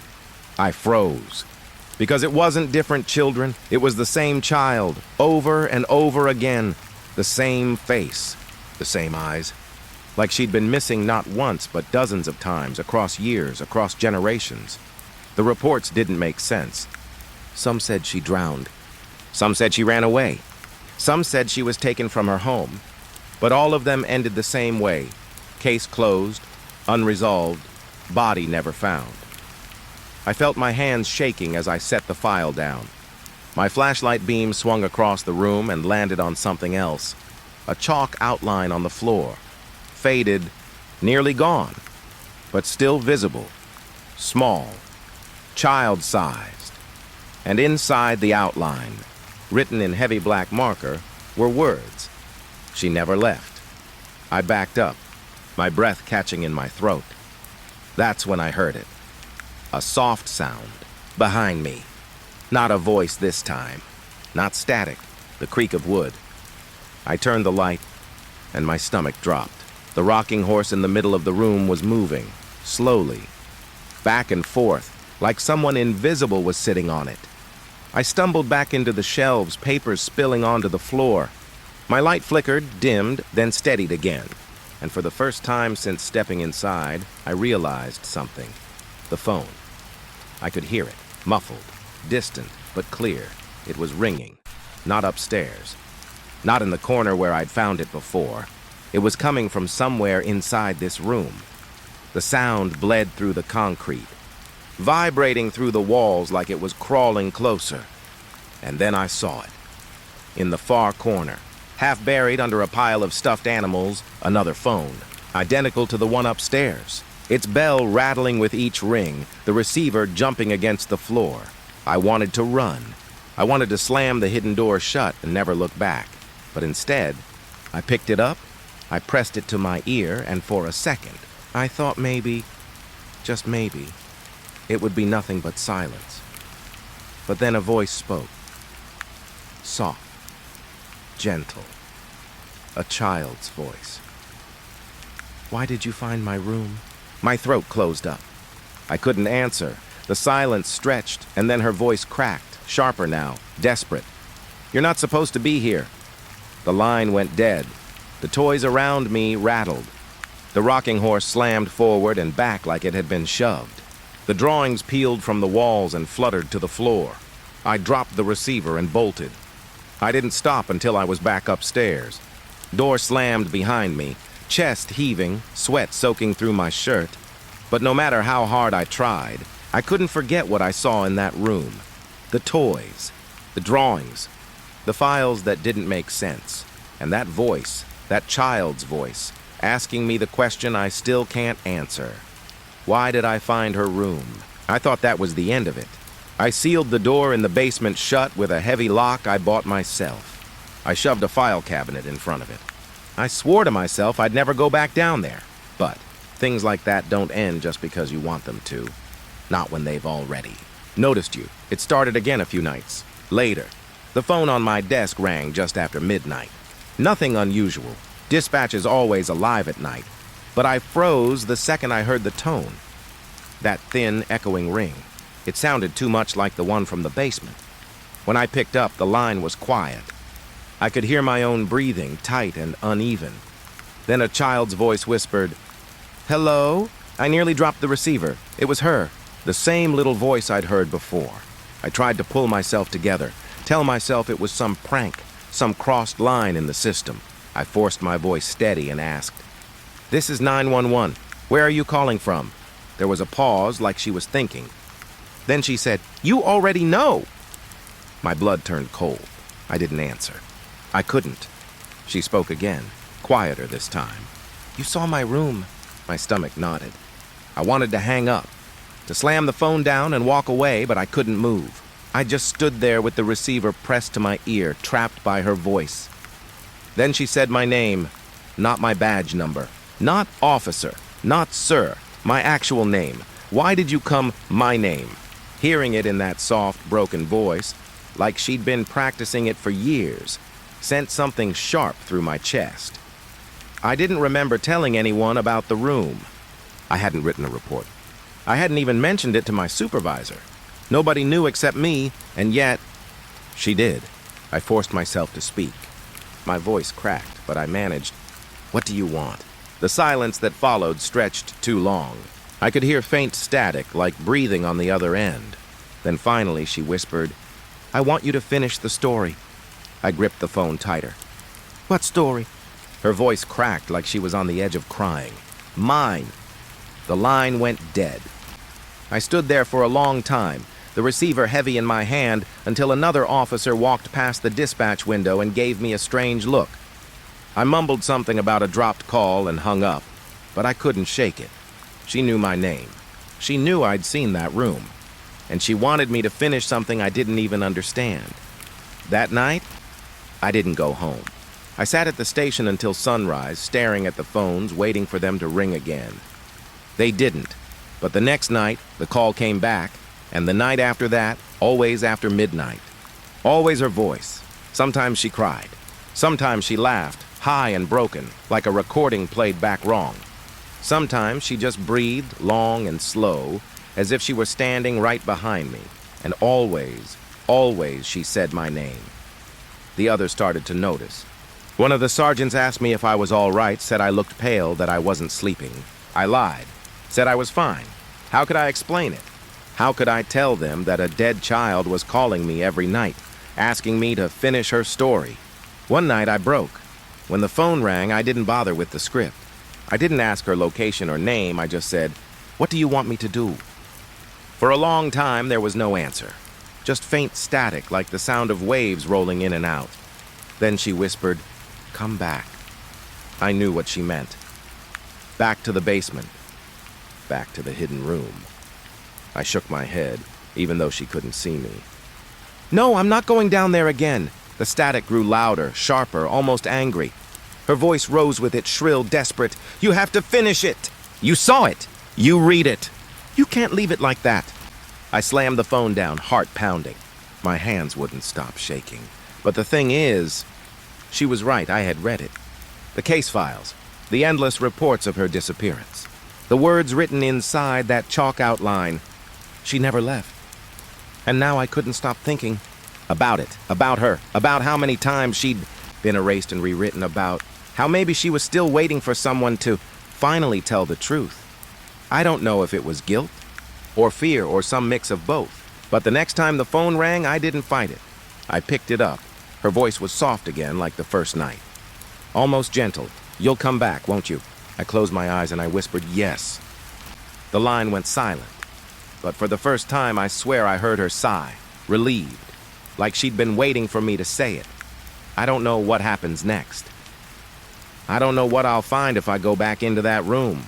All I know is that she isn't finished with me. Not yet. I've worked the midnight shift at the station for years. It's quiet most of the time. Too quiet, honestly. The phone barely rings, the radios go silent, and you're left alone with the hum of the lights and your own thoughts. You start to hear things that aren't there. Phantom footsteps, a door creak that never happened, your own name whispered in the buzz of static. I've always brushed it off as fatigue. Until that night. The night he walked in. It was close to 2 a.m. I remember because I had just refilled my coffee and was staring at the half-dead clock on the wall. The second hand would stick sometimes, then jerk forward like time itself didn't want to move. That's when the door to the lobby opened. At first I thought it was an officer coming back from patrol, but the figure that stepped inside wasn't in uniform. He was tall, lean, and his clothes looked wrong. A flannel shirt and jeans, but both were filthy. Not just dirty, caked in soil, like he'd been crawling through the earth. His boots left a faint trail of dried mud across the tiles as he walked up to the desk. His face was pale, smeared, hollow. He looked like someone who hadn't seen daylight in years. His voice was quiet when he spoke, but steady. Too steady. "I need to make a confession." I froze with my coffee halfway to my mouth. "Confession?" I asked. "About what?" He looked me in the eye, and I'll never forget the way he said it. Calm, like he was telling me the weather. Murder. I waited for him to laugh or smirk or show some sign that this was a sick joke, but he didn't. His expression never shifted. His eyes were empty, like a well with no bottom. "Okay," I said carefully, setting the cup down. "Why don't you take a seat and tell me what's going on?" He sat across from me at the small interview table in the corner. His hands were trembling, but not from nerves. It was something else. He laced his fingers together, pressing them so tight his knuckles went white. "I killed them," he said. "All of them. Buried them out past the ridge." I reached for my notepad, more out of instinct than anything else. My training kicked in. Calm the subject, gather details, buy time. "Who did you kill?" I asked. "The children," he whispered. The words hit me like a hammer. I felt my throat close. "What children?" He lifted his head and his lips curled into something like a smile. But it wasn't joy. It was the grimace of someone remembering a taste, a smell, something vile yet addictive. They come to me at night. Little voices, little hands, always asking to play. I let them play. Then I put them back. I swallowed hard, writing down his words. I asked the standard questions: how many, where, when? But every answer he gave only made it worse. He named roads that didn't exist anymore, neighborhoods that had been torn down decades ago, places swallowed up by the forest years before I was even born. Some of them, he said, I buried near the old churchyard, the one with the bell tower that doesn't ring. Others I left by the river where the current would take them, but they always come back. They don't stay down. I stopped writing. What do you mean they come back? He leaned forward and I swear I could smell the dirt on him. Damp, earthy, like fresh dug graves. I see their faces. In the glass, in the water, in the dark. They smile at me. They call my name. That's why I came here, to end it. You need to lock me away before they drag me back under. For the first time, I noticed his fingernails, black with soil, packed so tight it looked painful. He must have clawed at the ground with his bare hands. I told him to wait, excused myself, and stepped into the hall. My hands were shaking. I picked up the phone, called the on-duty officer to get down here. I needed backup. But as the phone rang, I noticed something that made my stomach twist. The man hadn't told me his name. I never asked, not yet. But the call log on my desk phone, one of the automatic records from earlier in the night, already had a name written beside the most recent entry. The system tags incoming callers if they've given info before, and there it was. A name I didn't recognize, but it matched the time he walked in. I stared at it, cold creeping up my neck. I hadn't answered any calls. Not at that time. The phone never rang. When I walked back into the room, he was humming. A low, tuneless hum rocking back and forth like a child trying to comfort himself. His eyes were closed, but his lips were moving. I leaned in, straining to catch the words. It wasn't a song. It was numbers, coordinates. I wrote them down, my hand trembling. When I checked them later, they led to an empty field. An empty field where, 20 years ago, a school had burned down. By the time the other officer arrived, the man was gone. Just gone. The chair was empty, the floor clean. No trail of mud, no footprints, nothing. Like he'd never been there. But I know what I saw. I know what I heard. And the notepad on my desk still had his words scrawled across the page. I killed them. I put them back. And the strangest part? The soil under my fingernails the next morning.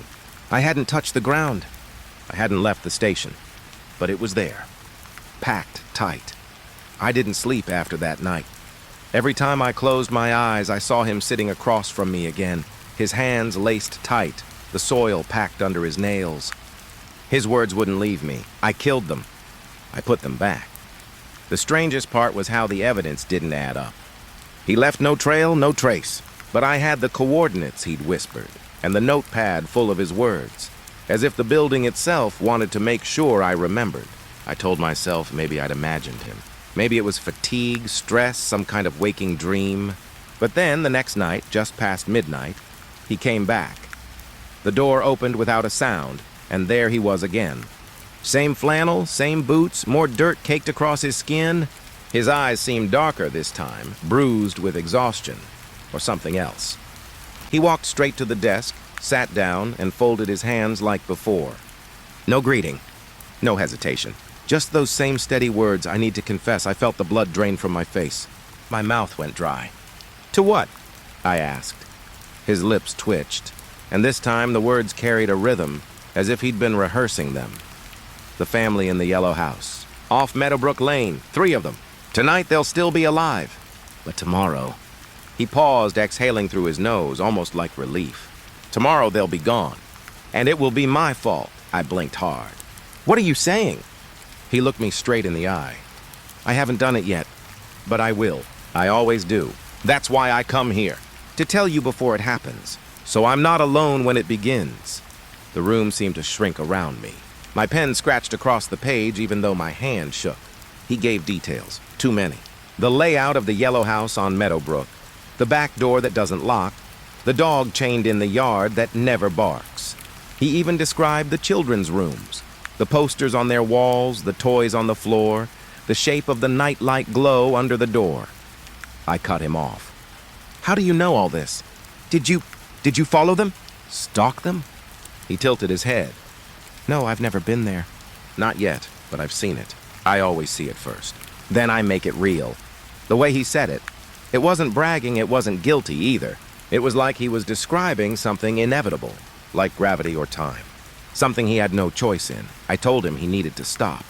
That if what he was saying was true, then he had the chance to prevent it. He could choose to walk away, but he shook his head slowly, like a parent indulging a child who doesn't understand. It doesn't work like that, he whispered. The moment I speak it, it's written. They're already gone. You can write it down, you can call it in, but when tomorrow comes, the dirt will be waiting, and their voices will join the others. I felt anger surge through my fear. That's not how this works, I snapped. You're not some prophet and nothing is written. If you tell me where I can send someone, we can stop this before it starts. His eyes flickered, just for a second, with something almost like pity. You don't understand. I'm not warning you. I'm recording it. Someone has to keep the ledger. Those words stuck in me like hooks. The ledger. I pressed him for more, forcing my voice to stay steady. He listed names this time. Not just places, not just families, but names. People I didn't know, but he recited them with confidence, one after another. The Smith boy. The Callahan twins. A woman named Ruth who lived alone at the edge of town. Every detail precise, the hour, the way, the silence after. I kept writing page after page, filling my notebook with his confessions of things that hadn't yet happened. My hand cramped, but I couldn't stop. Some part of me felt like if I missed a detail, if I didn't catch every word, it would slip loose and come true even faster. When I finally looked up from the paper, he was staring at me. "That same hollow stare, you'll see," he said quietly. "Tomorrow you'll open the paper and their names will be there." Just like I said. I wanted to tell him he was wrong, that he was delusional, that the police would prevent it. But the words stuck in my throat, because deep down I already believed him. When I left the station at sunrise, the sky was bruised purple and red. I couldn't bring myself to go home. Instead, I drove down Meadowbrook Lane, and there it was, the yellow house. White shutters, peeling paint, a dog half asleep in the yard, just like he described. Through the window, I saw a family eating breakfast, laughing, alive, untouched. I sat there for almost an hour, watching them, gripping the wheels so tight my knuckles turned white. I wanted to call someone to send a patrol, but what was I supposed to say? That a stranger coated in soil told me he'd murder them tomorrow? That their house was already marked, written in some twisted ledger I couldn't see? The next day, the news broke. 3 found dead in their home. Meadowbrook Lane, no signs of forced entry, no leads, just silence.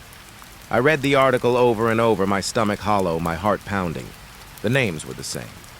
The family he'd told me about.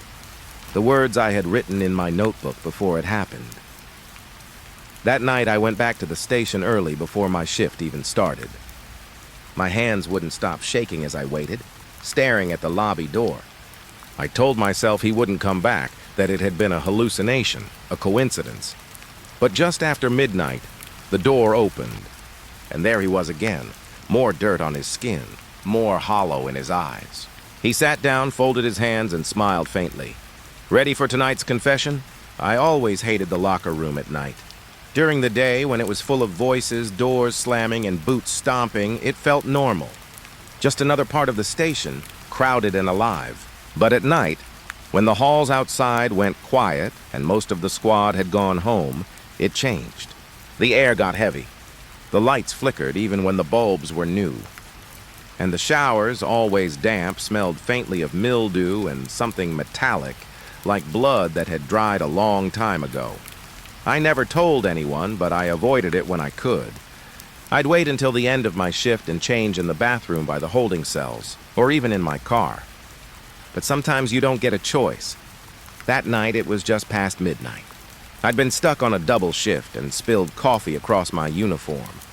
The locker room was the only option if I wanted to get into a clean shirt. The halls were silent as I walked down toward it, my boots echoing a little too loud against the tile. When I pushed open the door, the smell hit me first. Damp towels, soap, and that same faint metallic tang. The place was empty, or at least it looked empty.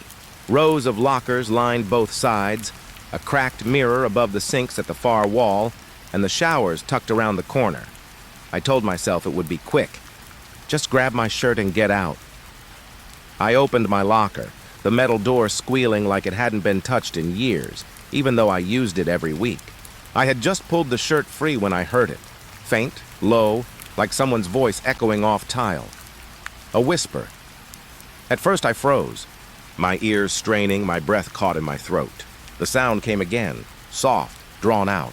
I couldn't make out the words, but it was definitely a voice. I stepped out into the aisle between the lockers, my heart pounding. "Hello?" My voice cracked a little. Nothing. Just silence. I waited, standing still, but then I heard it again. This time clearer. Not one voice, but 2. They seemed to be coming from the showers. I told myself it was just pipes, old plumbing. Maybe the water running somewhere else in the building. That made sense, didn't it? But the longer I stood there, the more certain I became. These weren't pipes. They were voices, and they were whispering to each other. I moved slowly toward the shower area. Each step echoed against the tile. My hand brushed the cold wall as if that could steady me. When I reached the corner, I stopped. I couldn't see the stalls yet, but I could hear them. The whispers. Low, steady, like a conversation. Too quiet to catch the words, but close enough to feel them in my chest. I forced myself forward, peeking around the edge. The showers were dark, the fluorescent light above them flickering on and off. The stalls stood open, empty. Water dripped from one of the faucets, echoing sharp against the tile floor. But the voices didn't stop. I took a shaky breath and called out again. "Who's there?" The whispers went silent. Just like that. Cut off mid-sentence. The dripping continued. The light flickered. My chest tightened. I told myself I had to check.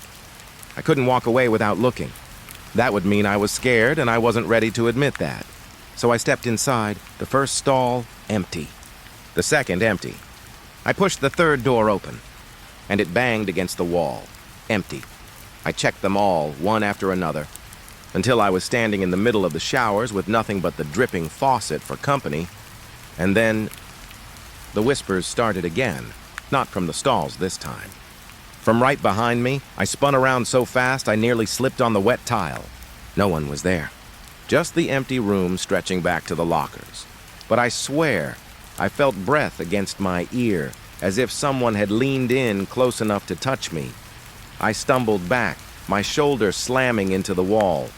My pulse roared in my ears. That's when I caught it. For just a moment, in the cracked mirror above the sinks, I thought I saw movement. Not my own reflection. Something behind me. Dark, human-shaped. I looked back, but the space was empty.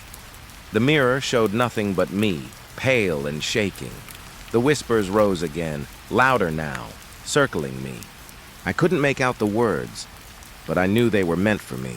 I pressed my hands over my ears, but they didn't stop. They were inside my head. I bolted. I didn't bother with my shirt, didn't close my locker. I just ran, my boots slamming against the tile, my breath ragged. I didn't stop until I was out in the hall, the door to the locker room swinging shut behind me. Even then, I could still hear them. Faint, lingering, like they'd followed me out. And the worst part? I wasn't the only one. I never told the others what happened that night, but over the weeks that followed, I started to notice things. Officers leaving the locker room pale and shaken, some of them refusing to shower there at all. A few swore they heard voices too. Always at night, always whispers. No one wanted to talk about it. We buried it under jokes, shrugs, excuses. But we all knew something was wrong. Something was in that room with us, and it was listening. I always thought of my locker as one of the few private places I had left in that building. Everything else, the halls, the patrol cars, the briefing room, belonged to everyone. But that thin sheet of metal with my name taped on the front, that was mine. My boots, my spare uniforms, my notebook, things no one else touched. I never put much thought into it until the night it changed. It was just after 1 a.m. I'd just come off patrol and was bone tired, but I wanted to grab a fresh uniform for the next day so I wouldn't have to stop by before my shift. The locker room was empty when I walked in, the buzz of the lights echoing off tile, every sound sharp in the silence. I spun my lock and pulled the door open. At first, I thought I had the wrong locker. The shelf inside looked wrong, bare. My folded uniform was missing. The space where I kept it was empty, except for something I didn't recognize. I stared for a long time before I reached in and pulled it out. It was a uniform shirt, but not like the ones we wore now. The color was duller, the fabric heavier, the stitching uneven, rough in places. It smelled faintly of dust, like it hadn't been touched in years. I turned it over in my hands, frowning. That's when I saw the badge number, my badge number. Not printed, not patched on like it should have been. Sewn in by hand, the thread thick and crooked. Each number uneven, as if someone had taken hours with a needle to make sure it was mine. My chest went tight. I set it down on the bench and dug through my locker, shoving aside boots, old paperwork, even the half-empty bottle of deodorant I'd left in there. But the spare uniform was gone. I sat there staring at that shirt, the stitched numbers glaring back at me. It made no sense. Nobody had access to my locker. Nobody would waste time making something like that. And yet, there it was. I thought about tossing it in the trash, but I couldn't bring myself to. It felt wrong. Almost disrespectful, like throwing away a flag. I folded it up and put it back on the shelf, slammed the door shut and told myself I'd deal with it later, but I couldn't leave it alone. The next night I came back to check. I'd half convinced myself it had been a prank. Maybe some of the guys had gotten hold of an old shirt and thought they were funny. Maybe they even sewed the numbers in themselves. But when I opened the locker, the uniform was still there, folded neatly, like it belonged to me, only this time there was something new. A pair of trousers, same faded fabric, same hand-sewn badge number on the inside of the waistband. My mouth went dry. I pulled them out and held them up. And for a moment, I had this strange feeling, like I'd worn them before. The weight of the fabric, the smell, even the way the knees were creased. It all felt too familiar. But I knew I hadn't. I shoved them back inside and slammed the door. My hands were shaking. I didn't say a word to anyone. Who was I going to tell?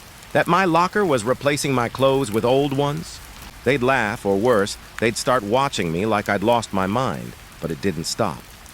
Every night I checked, and every night there was more. Socks, a jacket, even an old-style duty belt with a cracked leather holster. Each piece worn but not rotten, preserved, like someone had taken care of them, and each one marked with my number. I tried swapping lockers, but it didn't matter. No matter where I moved my things, the old uniform followed. One night, after a long shift, I opened the door and found the whole set waiting for me. Shirt, pants, jacket, belt, even boots, all laid out perfectly as if someone had dressed an invisible man and then let him disappear. I don't know why I did it. Maybe I was exhausted. Maybe I just wanted to end the tension, but I put them on.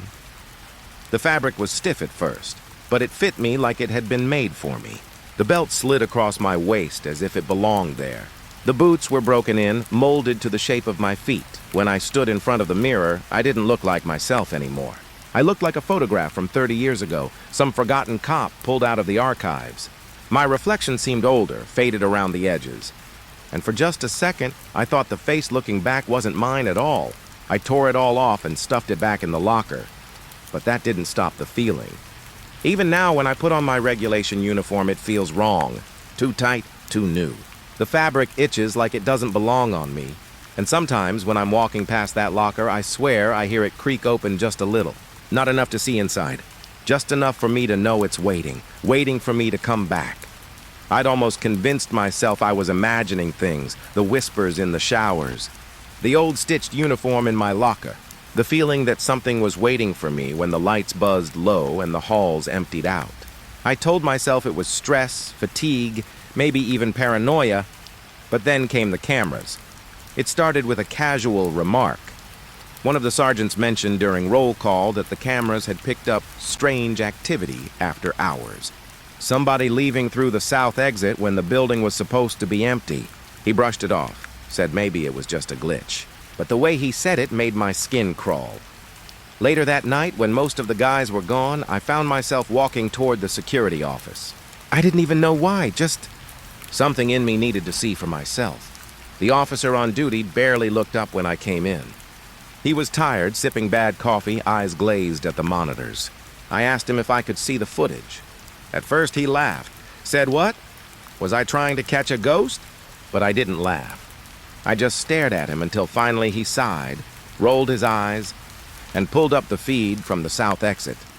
He scrubbed through the timeline, and my stomach dropped. At 2:17 a.m., the door creaked open, and someone walked out, not just anyone. An officer, full uniform, cap low over his face. He moved steady, not rushed, not sneaky, like he belonged. Like he knew he wouldn't be questioned. The guard said, "See?" Probably just Henderson or someone forgetting to log out. But my throat was dry. My hands went numb. Because I knew that uniform, the faded shirt, the hand-stitched badge number on the chest, the older jacket, the same one I'd pulled from my locker, the same one I had shoved deep inside, telling myself I'd never touch again, and there it was, walking out of the building, my uniform, on someone else. I leaned closer to the monitor, squinting at the grainy footage. I wanted to see his face. I needed to see it. But the shadow of the cap and the poor resolution kept it hidden. The guard fast-forwarded, and I watched the figure vanish into the night. No hesitation. No destination I could trace. See? The guard said again, casual. Nothing weird about that. But there was something. I could feel it in my bones. That wasn't just another officer. That was me. I didn't say the words out loud, but in my head it was clear. The way he walked. The way his shoulders slouched, slightly uneven, just like mine. Even the way he swung his left arm more than his right. Those were my movements, my patterns. It was like watching a recording of myself, only it wasn't me. I left the security office without saying another word. My heart was hammering, my throat tight. I went straight to my locker, yanked it open, and almost fell backward when I saw it. Empty. No shirt. No jacket, no trousers. Not even the boots. Every piece of the old uniform was gone. The lock on the door hadn't been broken. Nobody else had the combination. And yet, everything had vanished just hours after I'd seen it on that tape. I didn't sleep that night. Every sound outside my window made me jerk awake. Every shadow felt like it was standing too close. The next evening, I asked to see the cameras again. I told the guard it was about suspicious activity. He didn't care enough to question me. He pulled it up and my stomach dropped again. There he was, same time, same exit, walking calmly into the night. But this time, he looked straight at the camera before the door swung shut. The screen flickered, but for just a second, I saw his face. My face. Not a reflection, not a trick. My face, pale and hard, staring right into the lens. The guard laughed nervously and said, "Huh? Guess it does kind of look like you?" I didn't answer. My whole body had gone cold. I wanted to deny it, to find some excuse. Maybe someone was messing with me. Maybe it was a double, a relative, someone wearing a mask. But deep down, I knew none of that fit. The way he looked at the camera, it wasn't just to be seen. It was to be recognized. I stumbled out of the security room, my legs weak, my mind spiraling. For the next few nights, I avoided the cameras. I couldn't bring myself to look again, but the whispers started returning in the showers. Low voices echoing against tile, murmurs I couldn't make out, but somehow understood were meant for me. My reflection in the mirror seemed delayed, like it lagged behind me for half a second before catching up. And every time I opened my locker, no matter what I put in there, my real uniform, my boots, even personal things like notes or food, they vanished by the next day. In their place was nothing, just an empty hollow, like the space itself had been stripped bare. It was like the locker wasn't mine anymore, like it belonged to him. The last time I checked the cameras, I didn't even ask. I waited until the guard stepped away for a smoke and pulled up the feed myself. And there he was, walking not out, but back in. The uniform's still perfect, the jacket still snug. But this time he carried something under his arm, a folded uniform. The current one. Crisp. Fresh. Exactly like the one I'd lost. He carried it like a gift, and when he stepped through the door, he didn't head toward the exit. He walked down the hall, past the showers, past the briefing room, toward the lockers, the footage cut there, a glitch, static across the screen, nothing but snow. When it came back, the hallway was empty. I slammed the monitor off and ran. That was 3 nights ago. Since then, I've avoided the locker room completely. I keep my uniform in my car. I change in the bathroom. I don't go near that hallway if I can help it. But no matter what I do, I feel it. That weight, that presence, he's here, walking in my clothes, moving in my body, and sooner or later he's going to step out of those cameras and into my place. There's something about the interrogation rooms that never sat right with me, even in daylight. With the hum of activity outside and voices echoing through the halls, those rooms carried a kind of weight, like the walls themselves absorbed the things said inside.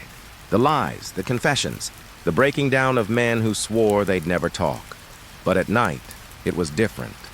At night, those rooms didn't feel like rooms anymore. They felt like traps. 4 walls and a single table, closing in around whoever was unlucky enough to sit inside. I learned to avoid them after hours. Most of us did.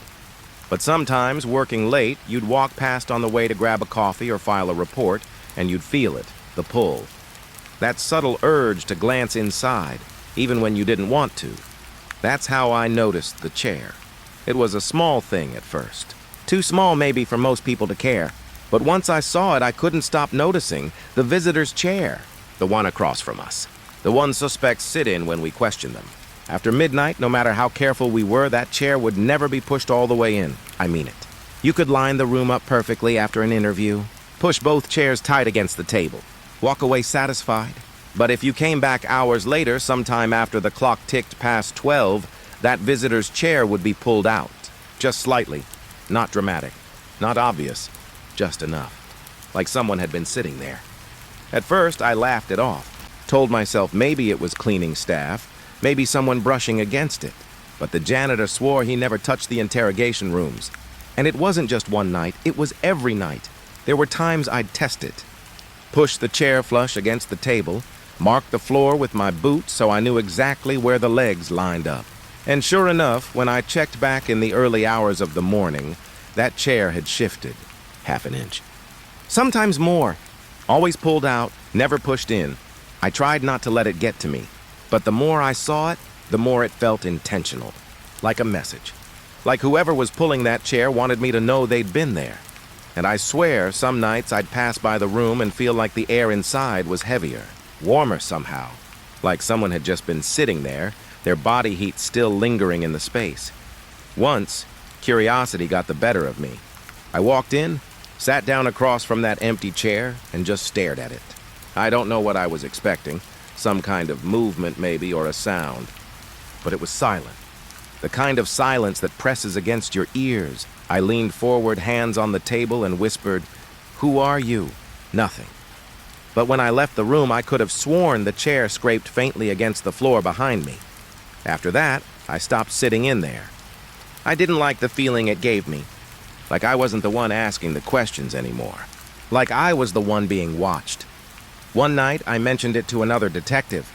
Just a passing comment, something like, "Ever notice the visitor's chair never stays put after midnight?" He froze, didn't laugh, didn't roll his eyes. Just looked at me for a long moment and said, "You see it too." That's when I realized it wasn't just me. He told me he'd noticed the same thing for years. Said he'd even filed a complaint once, thinking maybe it was some rookie messing around. But nothing came of it. The reports went missing. The footage from the cameras, because the interrogation rooms are monitored, was always wiped clean after a certain hour. As if someone didn't want us to know what was happening in there. That revelation should have made me feel better, knowing I wasn't imagining it. But it didn't. It made it worse. Because if more than one of us had noticed, then it was real. I tried after that to ignore it, to pass the rooms without looking inside. But you know how it is. When you're told not to think about something, it's all you can think about. So every time I passed, I'd glance. And every time the chair was waiting, pulled out just a little more than before. There was one week I'll never forget. We'd just finished a rough case, missing kid, bad ending. The kind of thing that sticks to your ribs. I was pulling longer shifts than usual, not sleeping much. I walked by the interrogation room one night around 3 in the morning, and sure enough, the chair was out again, only this time, it wasn't empty. I blinked, rubbed my eyes, told myself I was hallucinating. But for the briefest moment, I saw the outline of someone sitting there. Not detailed, just a shape, shoulders slouched, head bowed forward. Like they were waiting for me. I stood frozen, staring through the glass until finally the outline was gone. Just the chair again, silent, pulled out from the table. I don't know why, but I didn't tell anyone about that part. Not even the other detective. It felt private somehow. Like if I spoke it out loud, I'd be inviting whatever was in that room to follow me home. Still, the image burned into my mind. That hunched figure, silent, patient, waiting.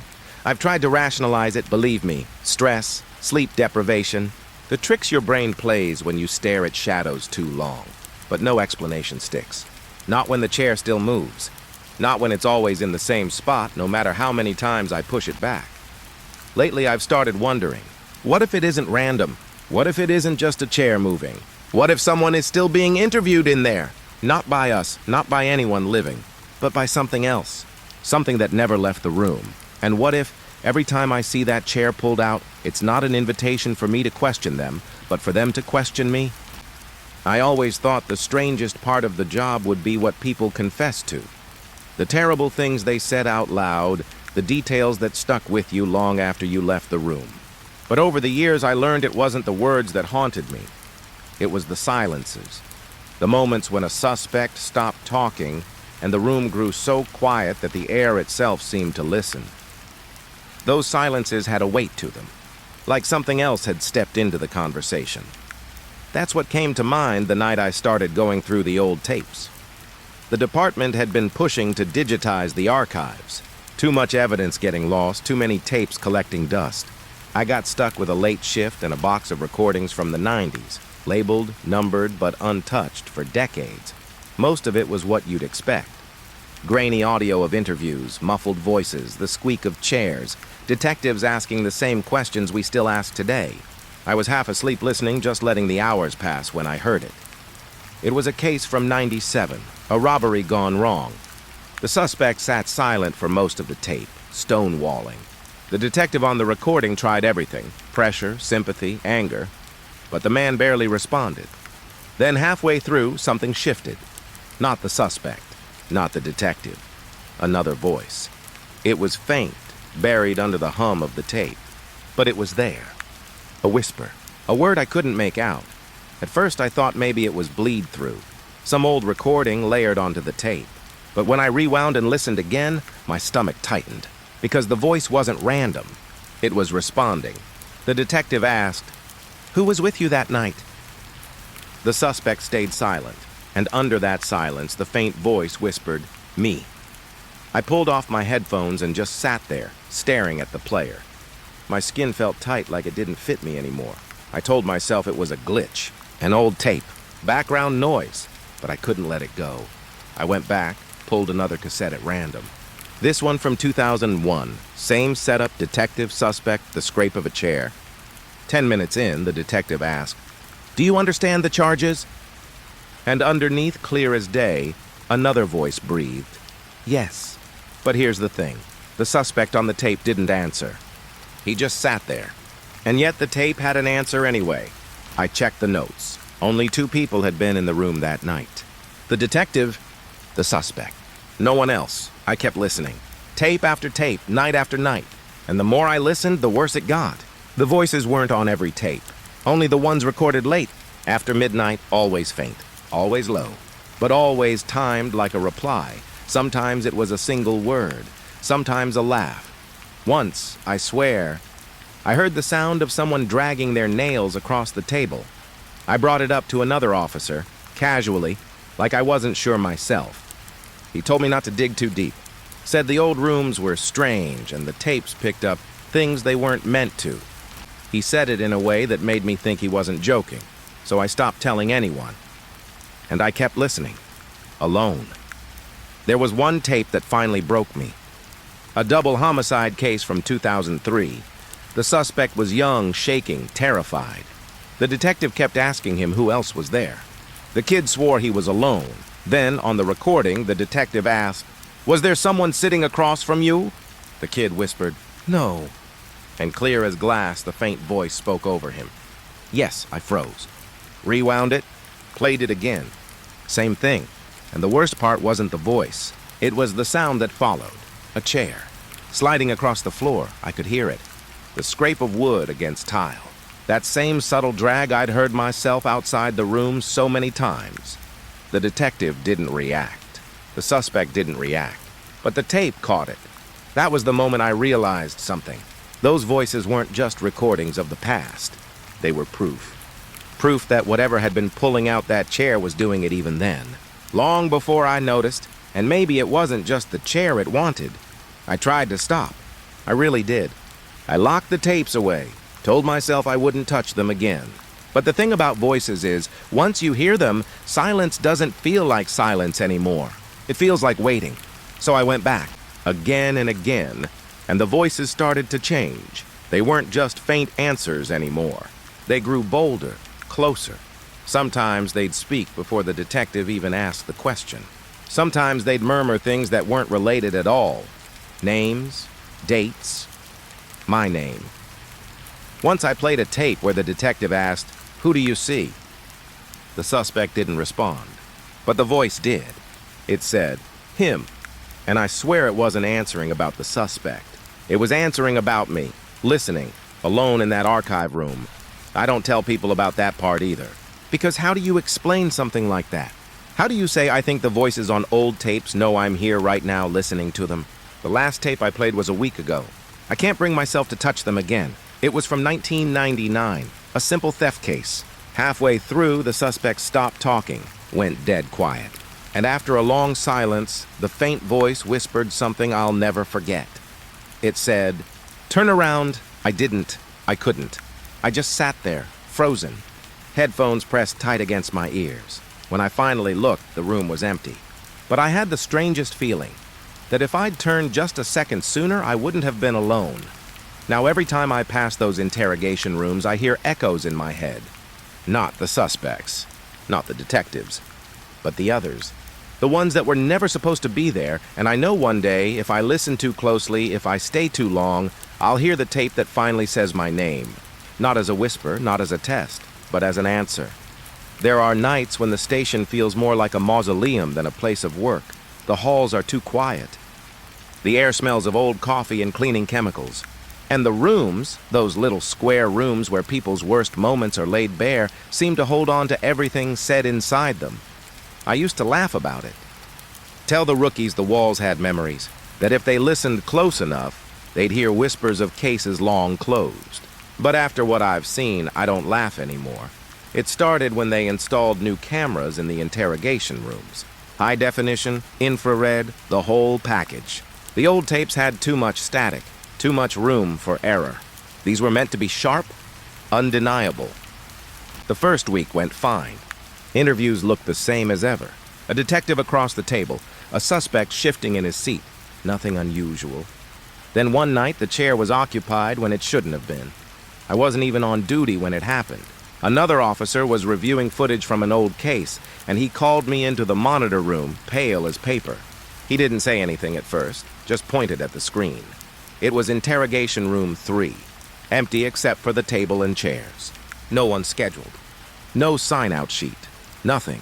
A man sitting in the visitor's chair, leaning back like he'd been waiting all night. I froze. Because I knew that face. It wasn't just some random trespasser, some civilian who slipped in. No, it was Daniel Rourke. I'd sat across from him myself 10 years ago. Watched him sneer his way through questioning. Heard him describe in casual detail the knife he used on a family out by the river. And I'd watched him die. Rourke had been executed 7 years earlier. I'd read the report, seen the photos. There was no doubt about it. But the camera showed him alive, clear as day, sitting in that chair. At first, I thought maybe the footage had been mislabeled. Maybe it was an old recording slipped into the wrong folder. But the timestamp was current, down to the second. And it wasn't just a still frame. He moved. The officer played the feed back again. We both leaned in, barely breathing. At 2:13 a.m., the chair scraped an inch closer to the table. At 2:14, Rourke shifted his shoulders, leaned forward, and smiled. At 2:15, he turned his head, slowly, deliberately, toward the camera, and he looked right into it. Not past it, not through it. Directly at it, like he knew someone would be watching. I felt sick. My stomach twisted like I'd swallowed ice. The officer shut off the monitor, stood up, and swore under his breath. I could tell by the look in his eyes he didn't want to know any more than he already did. He left the room without another word. But I stayed. I turned the feed back on. Watched Rourke sit there, motionless, staring at the lens. Minute after minute, then at 2:19, he mouthed something. No sound. Just lips forming words. I replayed it again and again, until I finally caught it. 2 words. I'm back. After that night, I couldn't shake him. Every time I walked past interrogation room 3, I felt it. That invisible pull, like someone was waiting for me inside. Like if I opened the door, I'd find him sitting there in the chair, smiling that same cold smile. I tried to tell myself it was stress, fatigue, ghosts of memory, not ghosts in the room. But the cameras didn't lie, and it wasn't just once. Over the next month, he appeared 3 more times, always late, always in that same chair. Sometimes he just sat there, Sometimes he leaned forward like he was listening to questions no one asked. Once, he laughed, head thrown back, shoulders shaking like someone across the table had told him a joke. And every time when he finally left the chair, the camera glitched. The feed flickered to static for exactly 5 seconds. Then the room was empty again. I stopped sleeping. Every night I sat at that monitor waiting to see him, waiting for proof I wasn't losing my mind. And then one night he finally spoke. It was 3:02 a.m. The chair slid forward again. Rourke leaned in close to the table. His lips moved, but this time the microphone caught it. The words were faint, warped with static, but I heard them. Clear enough to know he wasn't talking to the detective who'd questioned him years ago. He wasn't talking to anyone from the past. He was talking to me. He said, "Your turn." I ripped the headphones off, shoved the monitor away from me. My pulse hammered so hard I thought I'd pass out. The next day, I tried to pull the footage as evidence, to show someone, anyone, that it was real. But when I checked the system, the files were gone, not corrupted, not mislabeled, erased. Every single clip of Rourke had vanished. No one else believed me. The officer who'd seen him that first night refused to back me up. Said he'd been tired, mistaken. Maybe he had been. Maybe I'm the only one who truly saw him, but I know what I saw. I know who I saw. And sometimes, late at night when I pass interrogation room 3, the chair isn't tucked against the table anymore.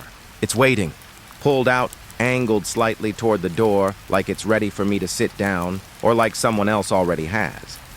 I can't shake the feeling that one night soon, the cameras won't just catch him sitting there, they'll catch both of us, me, across from him, smiling that same smile, and the chair between us, no longer empty. There comes a point where you stop running from the thing that haunts you, not because you're brave, not because you want to face it, but because you understand it's not going to leave. It will sit in the corner of every room, follow you down every hallway, and wait until you finally give in. That was how I felt with the chair. For weeks, I tried to ignore it. Pretend I didn't notice the way it was always pulled out after midnight. Pretend I didn't see the figure on the tapes, the one no one else would admit to seeing. But ignoring it didn't help. It only grew stronger. The silence in that room became heavier. The air seemed thicker, like it was already occupied, and I knew, if I didn't sit down, it would only get worse. So one night, I made the decision. It was after everyone else had gone home. The station was quiet, just the buzz of the lights and the occasional hum of the vending machine down the hall. I unlocked interrogation room 3. My hand shook as I pushed the door open. The chair was waiting. Pulled back just enough to say someone's here, I stepped inside, closed the door behind me. The sound was louder than I expected, like sealing myself into something. I sat down across from the empty chair. For a long time, I couldn't speak. I just stared at it. My throat was dry, and every instinct screamed at me to get up, leave, lock the door, and never come back. But I stayed. Finally, I whispered, "All right, I'm here." At first, nothing happened, just silence pressing in on me. But then the air shifted. A coldness slid across the table, brushing against my skin like a hand that wasn't really there. I swallowed hard and forced myself to go on. "I've seen you on the tapes, sitting there." My voice cracked, and I hated how small I sounded. "I know you're not supposed to be here. You're dead." I watched it happen. The room felt heavier. The lights seemed dimmer. My reflection in the glass window looked warped, like I wasn't sitting alone anymore. I leaned forward, my hands gripping the table so tight they ached. "Why are you here?" And then I heard it, a voice. It didn't come through the door or the hallway or even from the chair itself. It came from everywhere at once, low, distorted, like a whisper buried under water. "You brought me back." I nearly jumped out of my seat. My heart slammed against my ribs, but I forced myself to keep still. "What do you want from me?" The voice lingered in the air, stretching out the silence until I thought I might go insane. Then it said, slow and deliberate, "Your side." I didn't understand. Not at first. And maybe I didn't want to. But as the words sank in, something inside me broke. All those nights watching the tapes. All those hours staring at the chair, waiting for him to appear. I'd given him attention, time, belief. I hadn't ignored him. I'd fed him. And now he was here because of me. I shook my head. No, I'm not. I'm not like you. The coldness thickened, wrapping around me like smoke. The chair scraped forward on its own, legs screeching against the tile. You already are. I stood up so fast the chair behind me slammed into the wall. My pulse roared in my ears. I'm done, I said, voice trembling. This interview is over. I backed out of the room, fumbling with the door handle, desperate to get away. The hallway light felt blinding compared to the suffocating dark inside. I slammed the door shut and didn't look back. But the tapes.